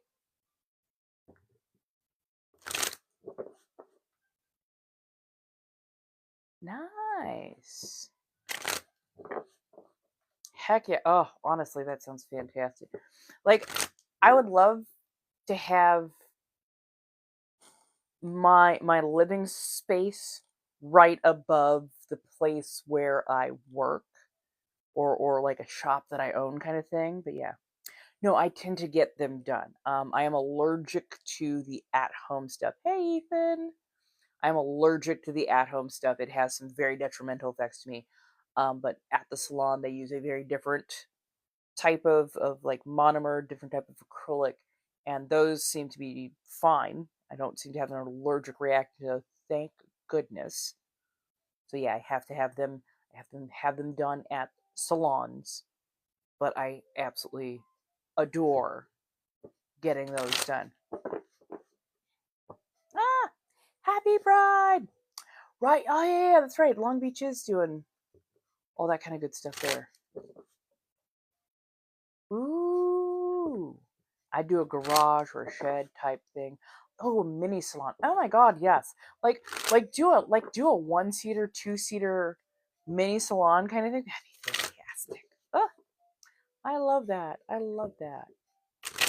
Honestly, I'm hoping by next year I will be in a place where I can like go full tilt for for Pride, because oh my god. And yeah, Long Beach is one of the most lovely, quiet, but very queer towns. And I didn't know it when I first moved there, but oh my god, like they got the rainbow crosswalks, but a lot of times they will also have things in their windows or in their establishment that lets you know that they are very, very LGBTQ friendly. I adore that.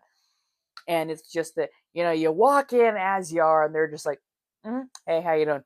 Like, and pretty much that's pretty much how it should always be. You're not like, oh my god, you're one of, okay, come on in, we'll throw you a fit. No, no, no, no, no. But sometimes just knowing a place is safe to walk into is so helpful, because there are times you walk in and you're like, oh, I should not be here.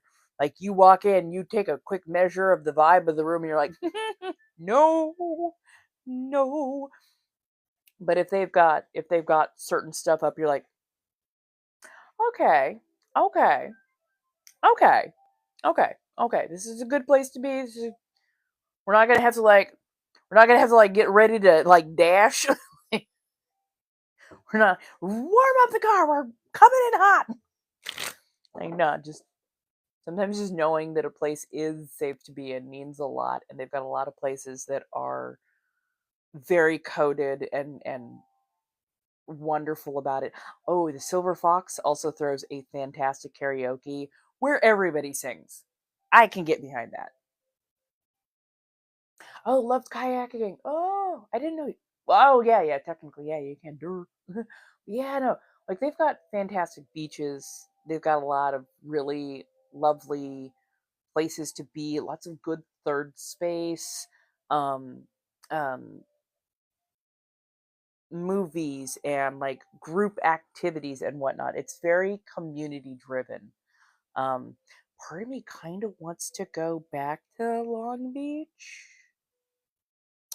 Just saying. But yeah, I loved them there because they they were like they were like chill, but also very, very LGBTQ.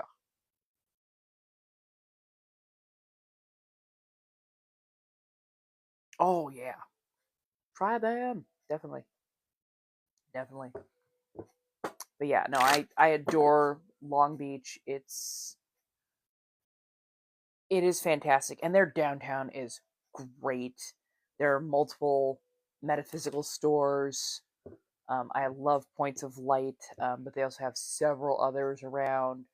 Like, there's so many different wonderful places. Hello, hello. So far, I'm enjoying the weekend pretty well. All things considered, yes, I'm enjoying the weekend pretty darn well. Hey, how you doing, Arena? Hanging in there as best I can. I will be back on, of course, tomorrow from 6 o'clock to 9 o'clock. I'm figuring out my timetable for my verified sites and whatnot, and trying to figure out all of the bits and pieces. I really want to post up a calendar for the end part of the month and whatnot. So yeah, let people know where I'm going to be. I hear you. Sometimes it happens. Come in, decompress for 5-10 minutes. See how you're doing after that, right? I'm hanging in as best I can and doing all the things, as usual, doing all the things.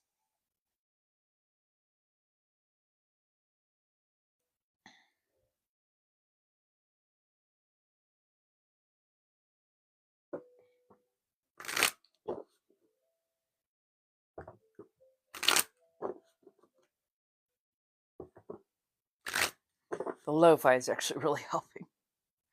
I love lo-fi. It helps get a lot out of your system. And I'll have to say, like, most people don't even know where lo-fi came from. But if you know an artist named Nanjube, Nanjubef, he did the music for like Cowboy Bebop, Samurai Champloo, couple of other very formative anime series, and he developed the style that we now know as lo-fi. And so he took elements of like jazz, R&B, rap, and then combined it with certain elements of easy listening and even traditional Asian um, or traditional Japanese music, and just found that perfect style that gets you bopping along, but like keeps you in a really, really chill mood. And I adore him for that. Rest in peace. Yeah. Hello, hello. Welcome on in. How do we do? Welcome, Angel. How's everybody doing? We are just hanging out. If we get to 30K, I will do another community card pull. I do enjoy the gamer figures. They help push me out to that FYP. I have got to find a better lighting setup. This makes me look so pale. I'm pale, but I'm not that pale. Like GD. But yeah.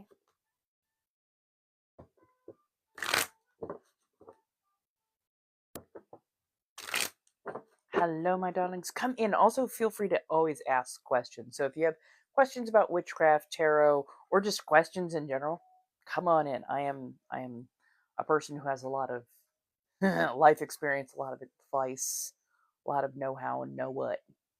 That I love a good rabbit hole. Mm. We can also talk zodiac or signs and whatnot. So I know that that's always a popular one with a lot of people. So I'm a Gemini. Thank you. If you want to know. Hello, hello. How you doing, darling? Hello. Welcome on in. Welcome to all the new people who've joined. Come on in. Welcome. Sit down. Decompress for a half second. Favorite non-adult, oh, damn. I'm like, pick one. Favorite non-adult, non-coffee beverage. I'm hanging in there. I'm doing my best, and I'm really starting to push forward on the tarot card and otherwise the more esoteric side of myself. So I'll be putting up new stuff that will be available for people if they want my services. Oh, June Gemini with Leo as your other big two. Dang, okay. June Gemini with a lot of Virgo for some reason. Go figure that one. Um, don't ask. I'm actually just stalling because I'm thinking of like it's the non-coffee part that actually got me. I'm like non-adult. I got a lot of non-adult beverages like non-coffee.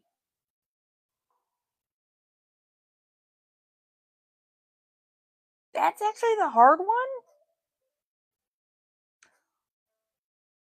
Nope. Shit. Nope. That's a coffee. Oh, jasmine green tea. Jasmine green tea, like 50 to 75% sweet with with lychee pieces in it. It's very sweet, rather perfumey, especially with the lychee in it. But jasmine green tea is like not. Yeah, no, it's not overly caffeinated. So yeah, it's very chill. It's very refreshing, and I do tend to enjoy it. I keep trying to enjoy matcha, and I can't. I just can't. I can't do it. Can't do it. Can't do it. People keep going matcha. I'm like, no, no. I do love anything that has a little bit of lavender to it. I like the floral flavors. I find them very relaxing. Trying to think. Damn, why? I like too many things that have a coffee base. Yo. No worries, no worries. Always good to get the puppers in for a walk. Yeah. Yeah, it's matcha. Yeah, it has that very, very grassy, very bitter flavor. And I can't. I can't. Yes, I have. I have tried the Nitro Pepsi. It's like velvet on your tongue. It is the weirdest sensation. So for those of you who haven't had like a nitro carbonated beverage, um, the nitrogen creates much, much smaller, finer bubbles. And so it feels almost like a cream or a foam or like velvet kind of sliding over the tongue. And it's kind of it's kind of nice, but it definitely does take like a little getting used to. Yeah, yeah, exactly. Yeah, it's a lot like beer foam, but not the beer foam flavor, just the overall like creaminess or it's I know you're gonna take this wrong. It's the head. The head is very nice. Has nothing to do with anything on Jordan, but yeah, the foam that it creates is very nice, very very smooth, very velvety. I didn't find that I belched nearly as much on it either. Hello, how you doing, Melissa? Thank you, darling. Lovely little sundress, just doing my thing. But yeah, no, the nitro is definitely very smooth. I find that these lose their bubbles really, really quick, and I think again it's probably because like the bigger bubbles, the moment it starts getting warm, because there's all this surface area for it to heat up under, loses its bubbling very quick.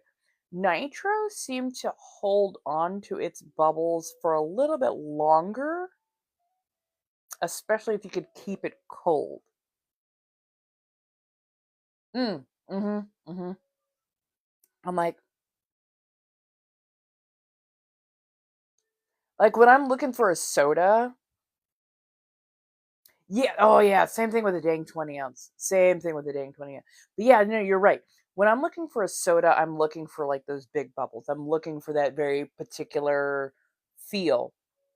If I was looking for like a cold foam like coffee or a cold foam brew, that's that's I think what I would equate the feeling of the nitro Pepsi with. And I'm like, yes, but no, but yes, but no, but yes, but no. I also tried that Coca-Cola coffee. That was a sin against man and God alike. I like my coffee. I like coffee a lot. A lot. Mm-mm. Mm-mm. No. No. No. No. No. No. And I mean, I tried it a while ago, but couldn't do it. Never again. Never again. Never again. It's definitely an experience when you try the nitros, but it's not necessarily a bad experience.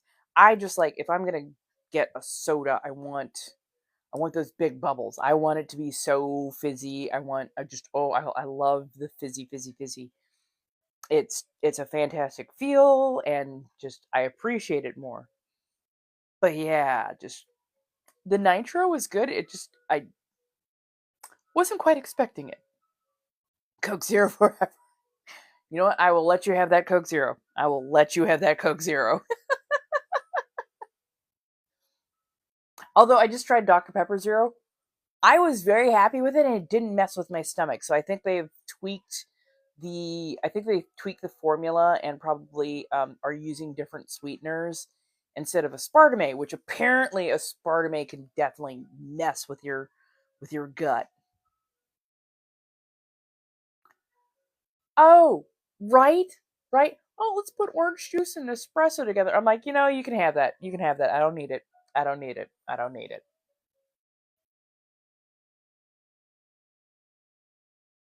Right, right. I like my soda so bubbly that I know if I don't monitor how I'm releasing the gas and it gets up my nose, I'm gonna be like, oh, okay, they're just gonna water now because it burns from the inside. Like, yeah, that's how I like my soda. A lot of their trends are weird. A lot of their trends are weird, and honestly, sometimes I think some of the trends that go around are just deeply uninformed, or they're like, I wonder if we can get away with this trend, and like you need to inform people. You need to inform people the danger of those trends, or how those trends are not so as cute as you would think they are.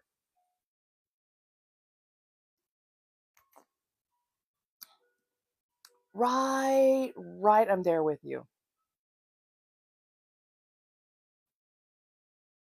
I'm like, and just because one person's gonna like it does not mean a lot of people are gonna like it. Like, some people just like the interesting combinations and whatnot, but like, it's a trend. Is it? Is it? Is it a trend, or did you just hope that this would take off? We're just enough people curious enough to go, and then for whatever reason didn't want to look funny or like killjoy or whatever, and just went, I'm just gonna say this is good. It's like, did it though? Did it? I'm looking at your face. I'm looking at your face, and your face is not going, oh, this is great. This is, oh, oh, dude, is the clout really that? Your face is not going, oh, this is great. This is, oh, oh, dude, is the clout really that needed?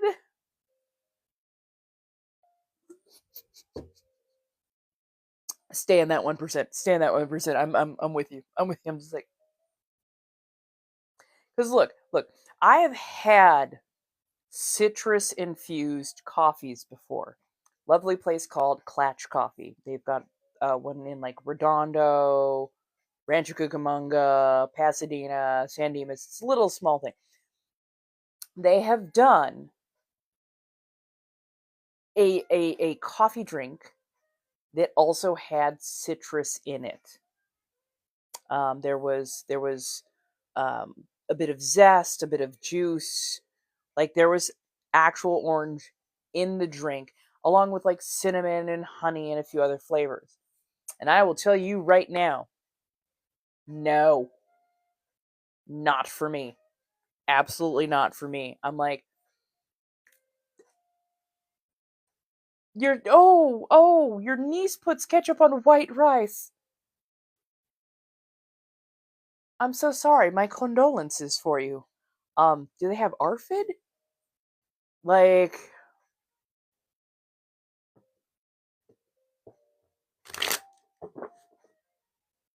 yeah. Oh god. I can't. People who like the flavors of orange and chocolate together.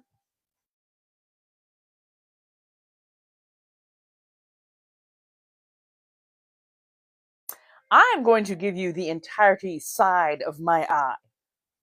Like, chocolate and orange, and it's not even like bitter dark chocolate and orange. That I might be sort of able to understand. Milk chocolate and orange zest.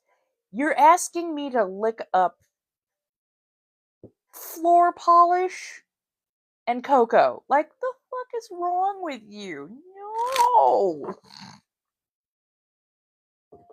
Oh, I hate that. Oh, I hate that. No. Okay, that's fair. That's fair. That at least gets a little bit more context. I'll judge slightly less harshly. Hey, Noel. I'll judge slightly less harshly. Mostly because, okay, she's limited. She got to do what she got to do with what she got. Okay, I understand that. I'll give it like half a side eye, half a side.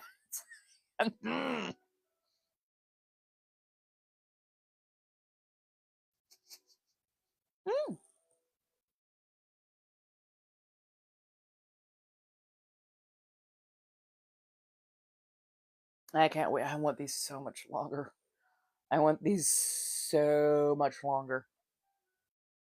Part of it is like it's a connection to heritage lineage, but also for me, I am finding that I am really enjoying these in a lot of other ways, like for the ASMR, but also like when it comes to spell crafting. I kind of like it. I kind of love it. I would love to get 3 solid inches. I know. How often do you hear somebody go, "Yeah, no, 3 inches should be about good"?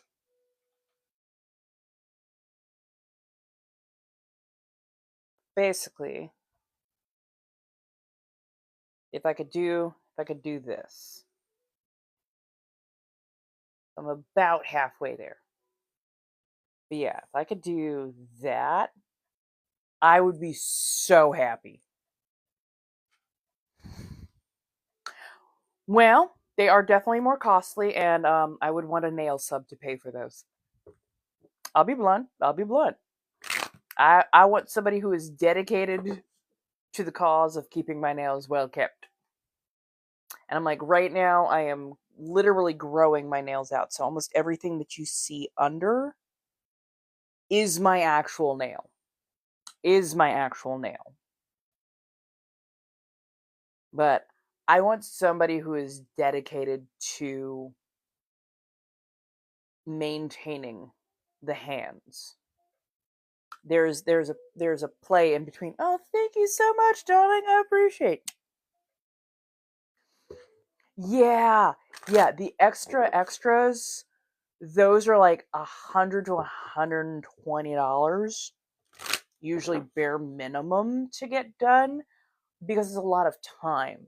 Yes, they're using more product, but it's also a lot of time to get them painted, decorated, all that kind of good stuff. So yeah, but I absolutely adore them, and I want to also be able to provide well for my nail tech because they're doing a lot of work.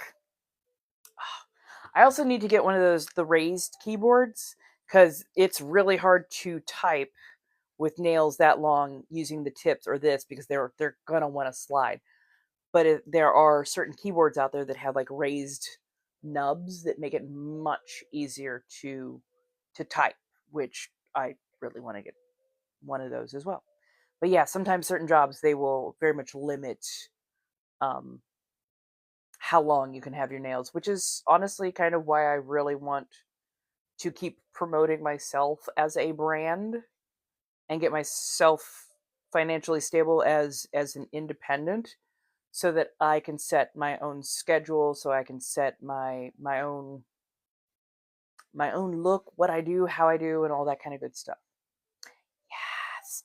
I'm gonna look up some different things and I'm gonna start listing those on Throne. So if anybody wants to support directly, that is always a good way to go. But yeah.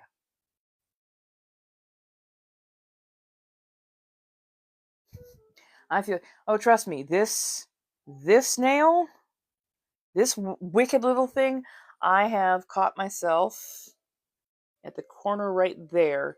And then I was washing, yeah, there we are.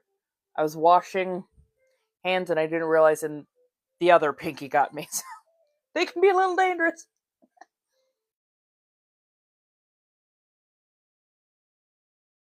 Fair, fair, fair. Trust, I'm, especially when I'm around dogs, because, collars and whatnot. Especially when I'm around dogs, I am so careful.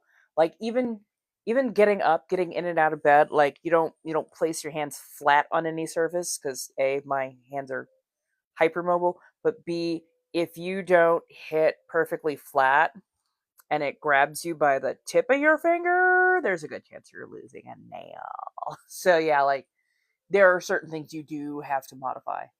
Oh, you're in the restaurant business. Oh, that would explain it. That would definitely explain it.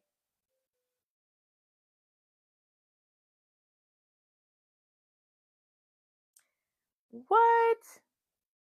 Sounds like somebody doesn't know how to clean under their own nails and therefore assumes that you don't know how to clean under yours. Like, I'll tell you right now, I take a nice soft toothbrush to the underside of my nails a couple times a day. I make sure that everything is oiled. I make sure that like soap is applied everywhere. Like I make sure that I'm going underneath and gently cleaning out. Like if you have long nails, you learn real quick how to take care of your nails. Because here's the whole thing is if you're not taking care of your nails, your nail will separate away from the bed and you will pop straight off. You'll have separation or you'll get mold growth or other weird shit going on. Like you learn real quick. Yes, I am doing cards tonight. So if you need cards, by all means, feel free to go to the Blinks and Line. It's only 5 per card. You can get between 1 and 10 cards. And come on back. Also, if we are lighting up things that are in the gift gallery, I will also do polls, especially for the upper level stuff. Oh, B, did you want me to pull a card for you? No, wait, I did. I did pull cards for you. Who else was lighting up things? I think I completely forgot to ask. Oh, goodness, I'm sorry. Mm-hmm. Exactly. No, I'm so with you, Noelle. I'm so with you. Like, honestly, the longer the nail, especially on the much more likely I'm going to be like, oh yeah, it's going to be fine. It's going to be fine. It's going to be fine. They know what they're doing. 3 card pull. Hello, hello. Welcome. I got about another 20 minutes, so if you're looking to get cards done, by all means, get into the queue now.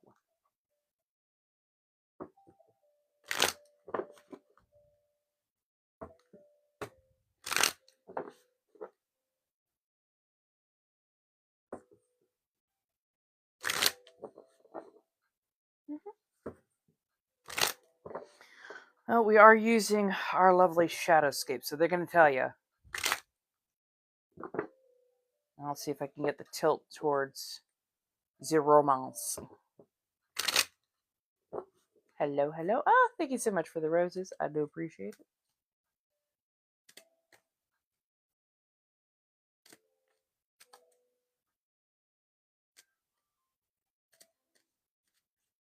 Thank you, Melissa. I appreciate you. Let's see.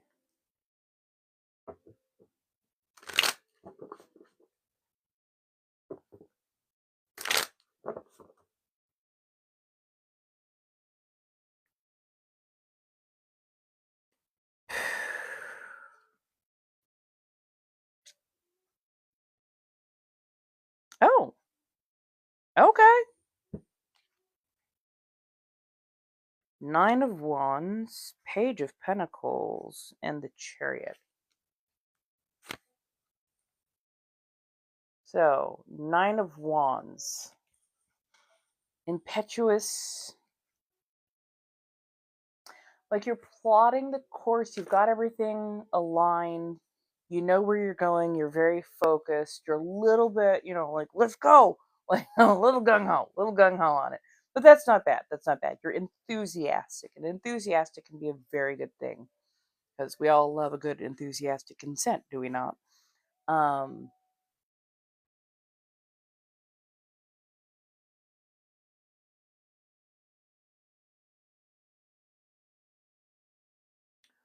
it comes to love, I'm not calling you Don Quixote by any means, but you tend to put in a lot. Oh, it feels like you do what I do. You put in a lot at first because you would rather overwhelm them in the beginning and then run.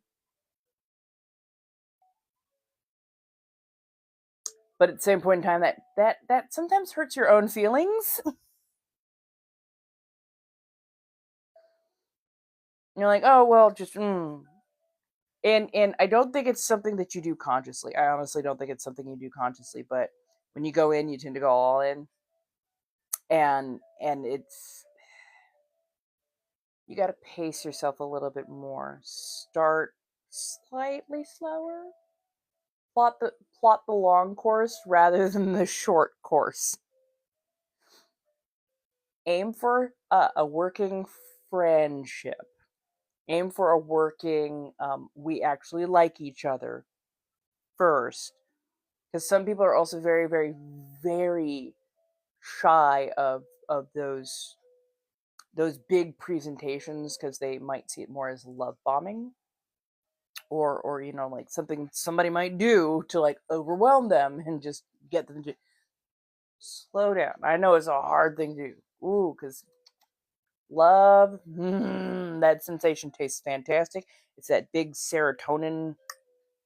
So yeah, you got to slow it down for your own health too. For your own health too. Okay, Page of Pentacles. The Page of Pentacles or the Page of Coin.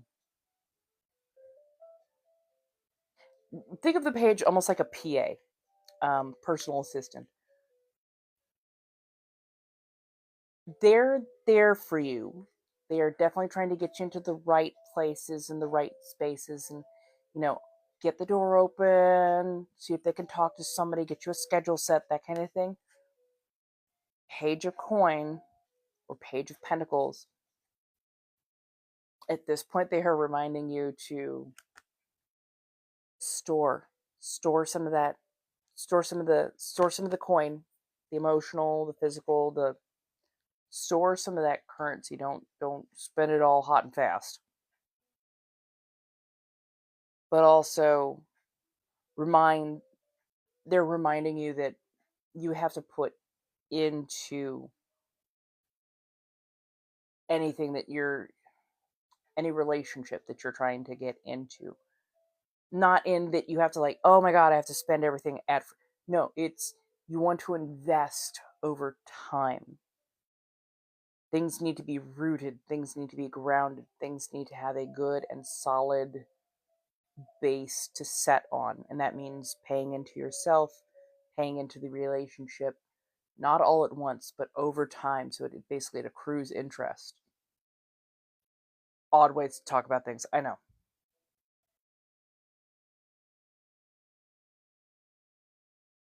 You spend too hot, too fast, it feels more like you're gambling, and those rarely go the way you want them to. Those tend to fall flat because it's always in the house's favor to win. The house being the universe, and yeah, it's not always a kind universe at that. So yeah. But again, okay, we've got the Chariot. And the Chariot or the Charioteer, it reminds you, so sorry, it reminds you that you've been down this road a lot. You've been here, you know the road well. You drive a little bit close to the edge at times. But it's something you've done. And something you've done a lot, something you've done quite often. You've gone through this particular path a number of times. It's almost like you're not finding any rest stops. You're not finding the place where you can actually pull off the highway comfortably. And it's because you're going too fast. You're going too fast, my dear. Slow down. Enjoy the scenery. Enjoy the curves. If you're constantly rushing from one to the next and not taking care to mind the scenery, you may miss a lot of the great stops along the way. You might miss a lot of the lovely and restful places along the way. I know it's always hard to slow down because you've been driving 70 this entire time, but slow it down to about like 45. This is not a freeway, more like a country road. So your vim and vigor will absolutely be adored by somebody. Just you need to reel it back just a little bit so that that person can see you and so you can see them.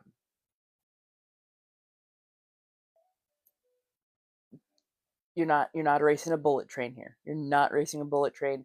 You're trying to keep pace with something that's going to be steady, that is going to be well thought out, and that is going to keep you on a nice long and even path rather than crashing the fuck out. You know exactly what I'm saying. You know exactly what I'm saying. Again, I think we share a lot of similarities in certain things. But yeah, but yeah, and those crash outs are never nice. Those crash outs suck, so suck. Because I mean, first it's like, oh my god, this person has done me so wrong, and then you start getting the doubts in there. Well, no, it's probably me. It's probably something I'm doing. It could be something. It could be nothing. But the biggest part is you got to pace yourself because you're diving in too fast, and sometimes you're diving in too fast with the wrong person. Other times you're diving in too fast and you're not what the other person wanted. Just there's something about whatever that just doesn't quite match. And they're doing the adult thing, they're doing the right thing and going, "Yeah, this doesn't quite work for me. We got to slow it down and like really take stock of what you want from a relationship going in and like do the minutia of it all. Like not just, oh, I want him to look like this, that, and the third, or I want them to look like this, that, and the third. You know, the what do you want personality wise? What do you want spirituality wise? You know, what do you want in the long term? Because looks are going to keep changing. They're gonna go through any amount of transmutations, but personality is something that you can definitely cling to for quite a bit longer and grow with. So if you're looking for stagnancy, that's probably not going to be helpful. If you're looking for something that is helping you grow and to become a more healthy individual, that tends to work a lot better. Your guilty pleasure is crashing out in any situationship. I mean,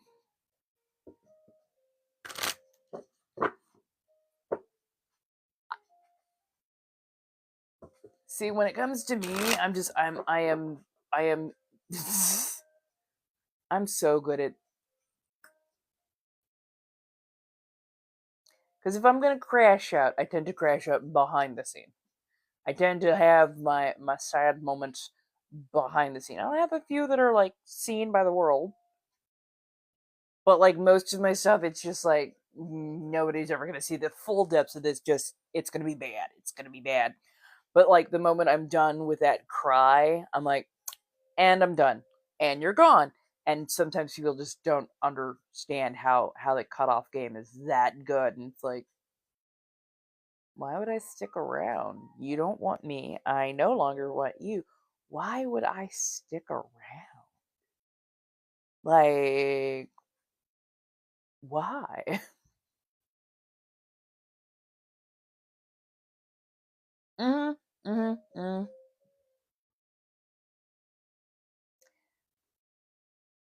Make sure that you're also still communicating with your partner, because sometimes people just don't continue that communication. I'm not going to be, oh, you have to go, oh, I love you, I love you. No, no, no, no. Like, have an actual conversation. Like, hey, what's going on?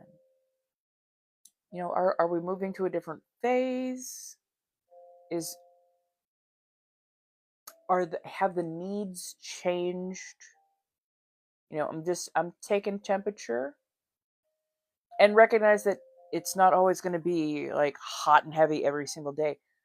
That calmness can be one of the best things you ever actually had in a relationship. And now, calm is definitely different than, you know, boredom or loneliness, but like sometimes what you're actually thinking is like, oh god, not everything is going on all at once. Are we bored? Or is this just what calm feels like? And calm can be a very good thing for a person who does not tend to do a lot of calm or who is not used to a healthy kind of calm. Mm-hmm. Mm. And again, therapy. Therapy, my darlings.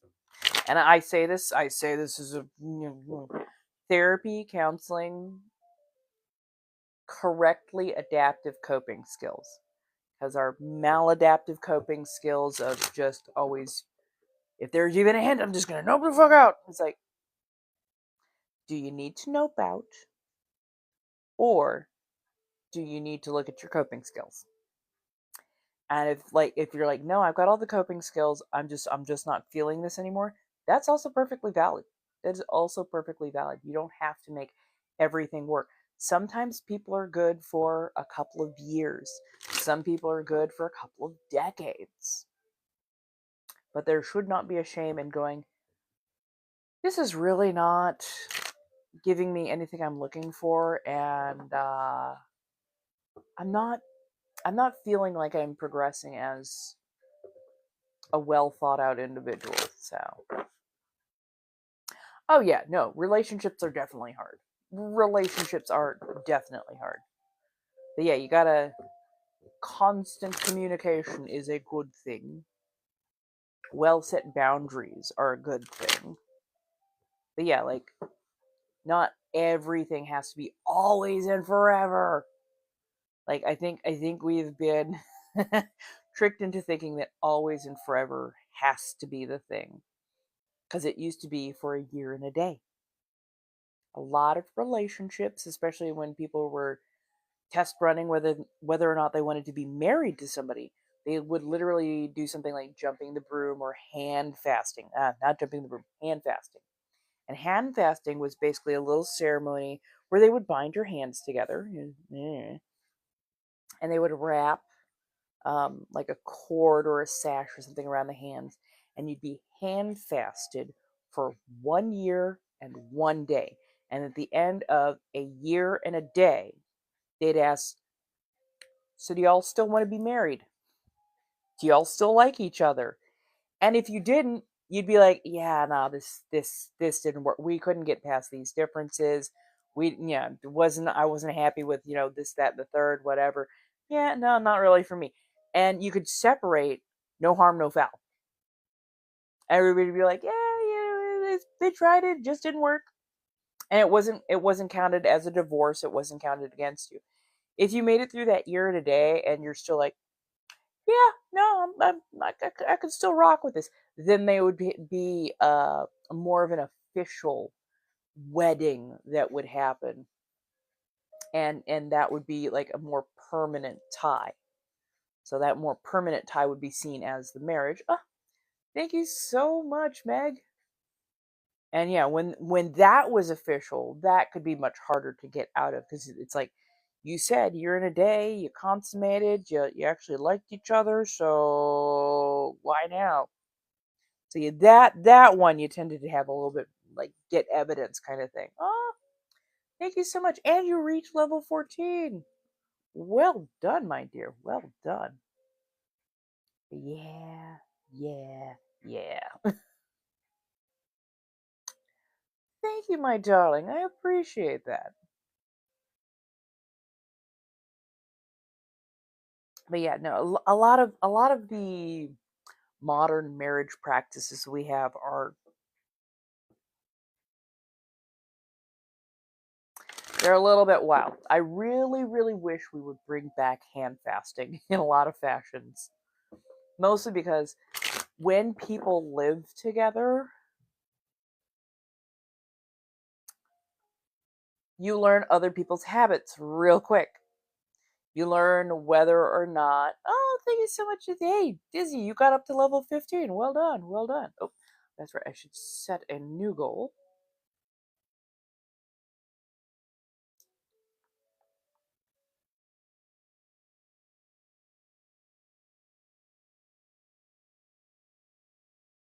Oh, where was it? Oh, yep. I think one of those. Yeah, exactly.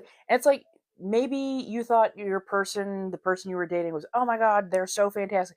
And then you find out they snore like a grizzly bear running a chainsaw. And you're a light sleeper.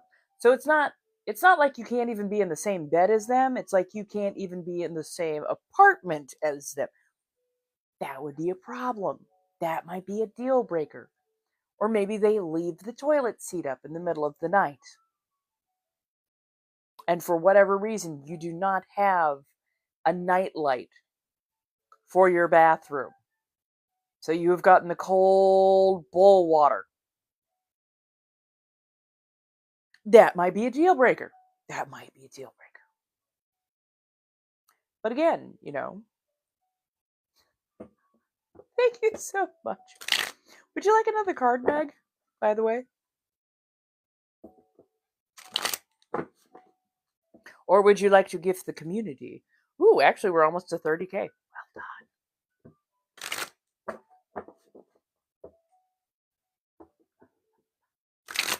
Yes, if anything else gets lit up in my gift gallery, I will offer either a card pull for the community or for the person who did the gifty. Absolutely.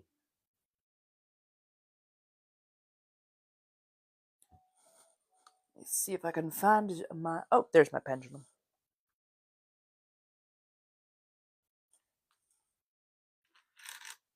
Wait. Oh, it's already nice and warm. Oh, yeah, that's right. Sitting by the fan.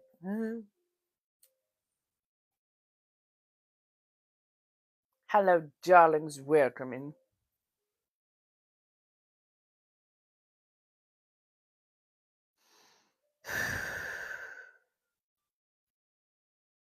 Get a yes.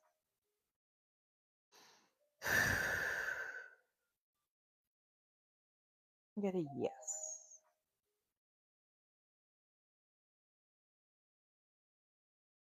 Thank you. I get a no.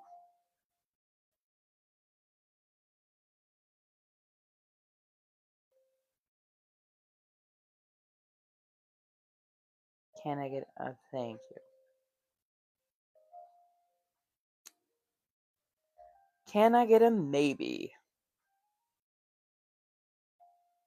There we go. Apparently I wasn't putting enough bass in my voice. Okay. What question would you like, my darling?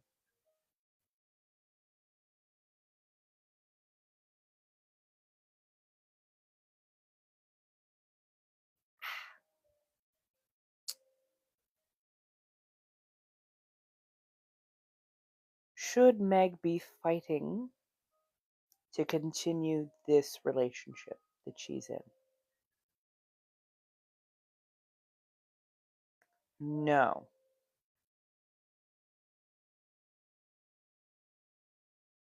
Should they consider this as leaving on bad terms? No.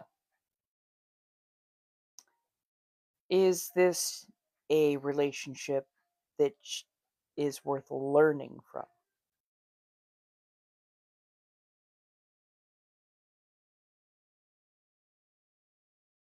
Yeah, this was meant to be a relationship that you learn from, not necessarily a forever kind of thing. So if you it seems like you already know seems like you already know how you feel about it. But don't take this as any sort of like a failure on either person's part. You don't need to leave on like, oh my god, you're not like trying to leave on bad terms. It's just maybe something that's it's starting to turn into something that is not healthy.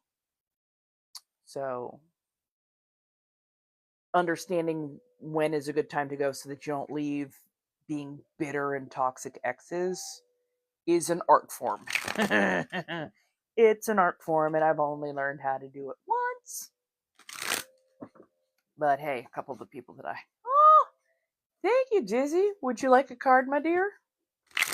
Because anything that is being filled up in my gift gallery, I will definitely be doing card reads for. So, yeah, you're welcome. You're welcome. And I mean, still, it is absolutely up to you if you're like, No, I really do want to fight for it. Then fight for it. Absolutely fight for it. I can only give you a little. End of the day, your own free will. You've got to definitely choose for yourself. I think. Let me see. Oops. I think DJ glasses. Thank you so much, young Dizzy. I appreciate it.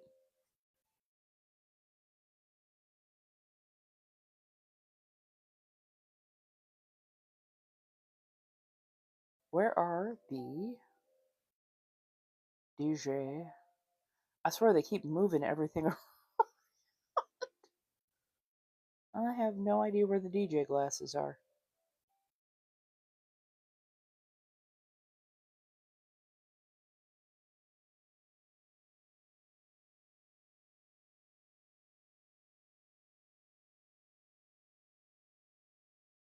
Oh, there they are.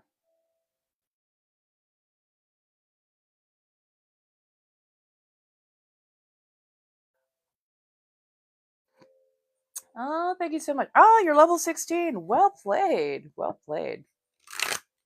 Hello, hello.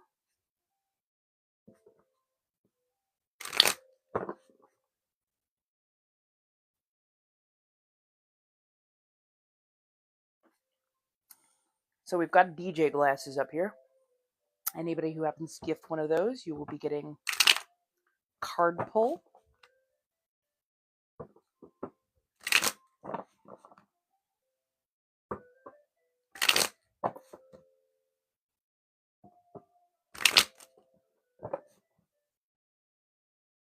And if anybody else wants personalized reads, you can always go, oh, thank you for the shells.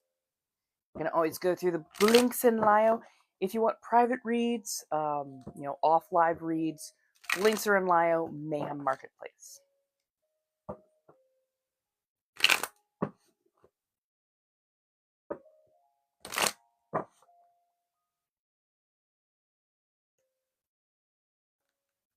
Thank you, Stevie.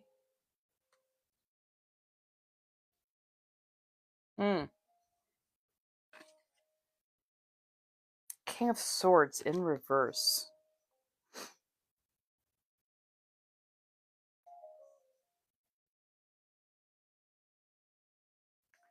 Communication is not going so well.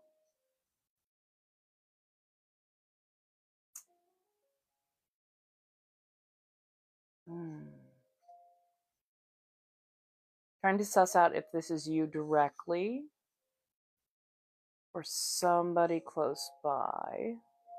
Feels more like you directly, having trouble not even expressing, communicating how you feel, communicating your personal space boundaries, your personal thoughts and beliefs, causing a little bit of consternation, to say the least. Our lovely King of Swords does tend to be decent at communicating, but in this particular deck always feels kind of stoic. Kind of like doesn't use words just to use words. Has a very, like, if they're going to say something, it has meaning, it has weight, it has gravitas to it. In this reverse position, it feels much more like there's the quiet part is not because somebody's just being stoic and stony. It's because they're at the point of this feels like a point of irritation. They're at the point of like an irritation that they're like, if I say something directly, it's going to be aggressive. It's going to be very direct, and there's a lot of other stuff that's going on right now that would make it sound much sharper to the person that I need to talk to. But if you sit and say nothing, the person closest who is irritating you is going to feel some wrath. Is going to feel some ire, and you know that they don't necessarily deserve all the wrath and ire because there's a lot of other shit that is going on that is motivating the way you are feeling.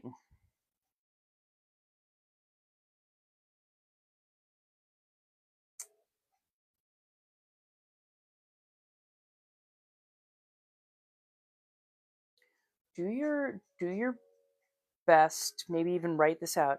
Do your best to like write down all the different things that are causing this kind of reflex and start addressing them gently if you can.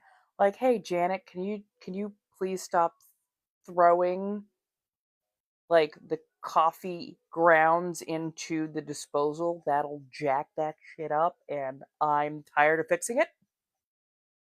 Or hey Mike, buddy, can you make sure when you hand me all those copies that you've gone through and made sure that your Xeroxed buttocks is not in amongst the paperwork?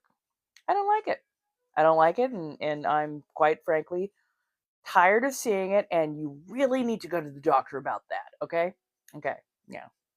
That way you're not like exploding at the random PA who got your coffee order a little bit wrong, if you know what I mean. So yeah, if there's something irritating you, if you can feel that tension in the room, like assess what's going on, because at the end of the day, you don't have control necessarily over everything, but you do have control over how you address things and how you reassert your boundaries, how you reassert what you find acceptable versus not acceptable. And asserting your boundaries and asserting how you feel about things is not a bad thing.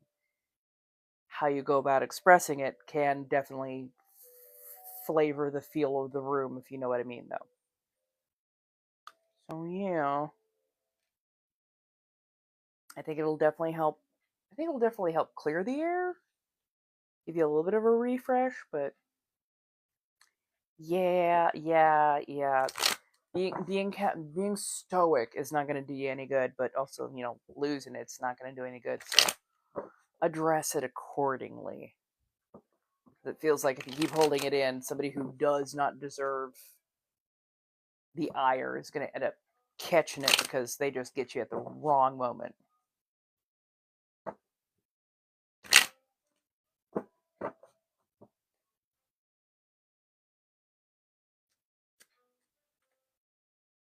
Ooh, we're at 30K.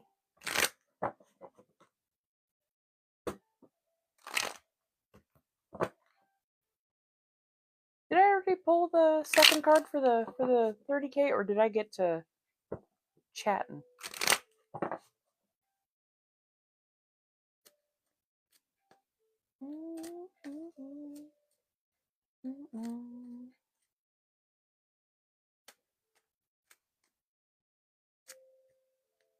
Fair enough. I was just like, I don't think I pulled it.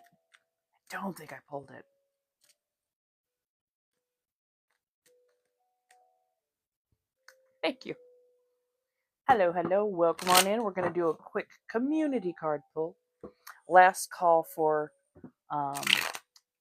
live read. It's 5 per card. Links are in Lio.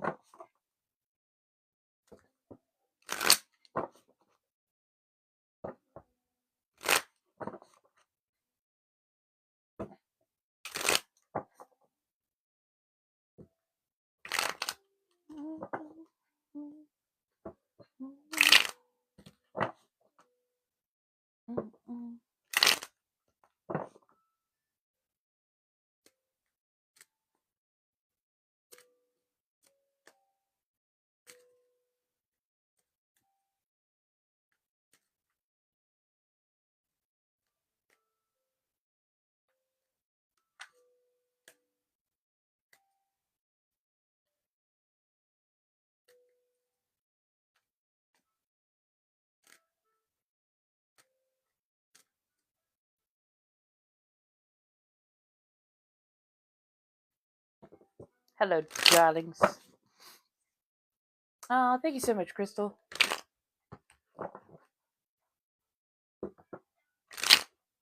Also, last chance to fill things within the gallery. If I get more of the gallery filled, apparently the better overall. But also, when people are kind enough to fill gallery items, I like to do a little bit of a read for them as well. Or they can always donate the card read to the community.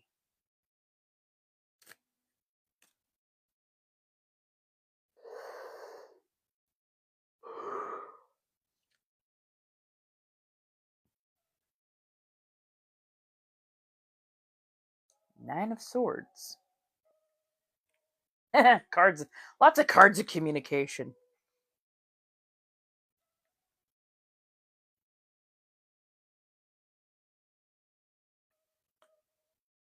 Feels like this collective is pretty good at reading tension in the air, things starting to pick up and clench.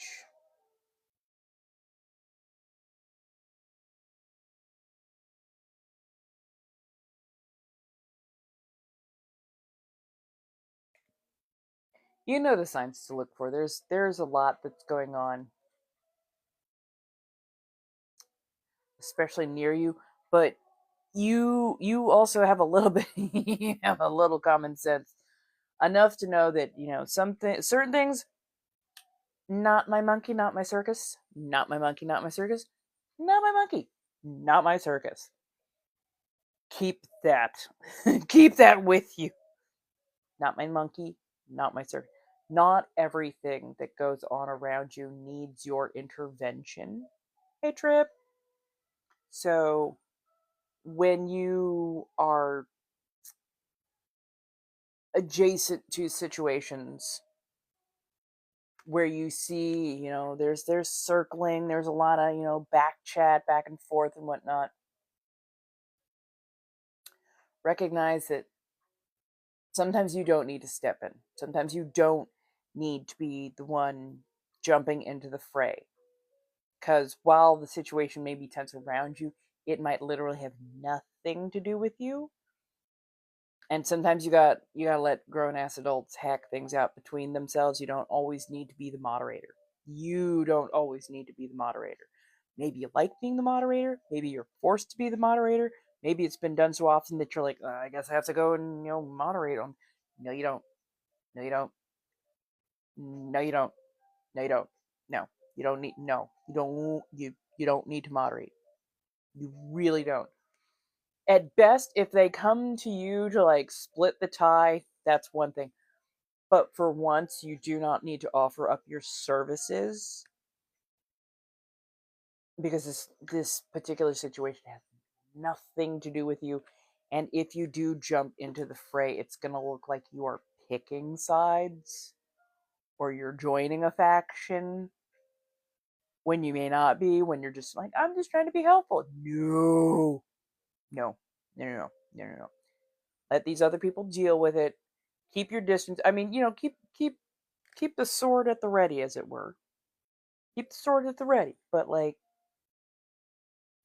don't go offering to moderate or any advice or nothing like that. It's not about you. It's not about you. And it's not even a one of those, well, I just came here to get, no, literally, you have no dog in the fight, no skin in it, nothing. And that is okay. That is okay for once that you are not needed. Because all you'd be doing is taking on other people's bullshit, other people's fears and angsts and whatnot. And you don't need to. You don't need to. Don't need to. So yeah, do what you gotta do, but you know, don't need to get overly involved. I'm just saying.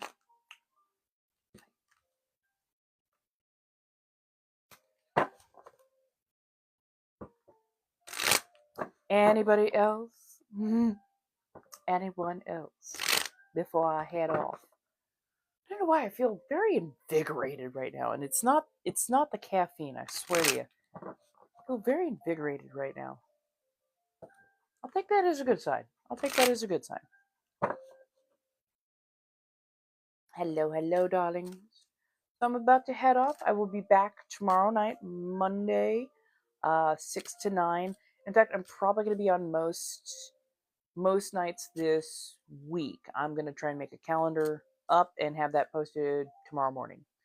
So I hope you all had a lovely night. I hope to be back in good spirits with you all.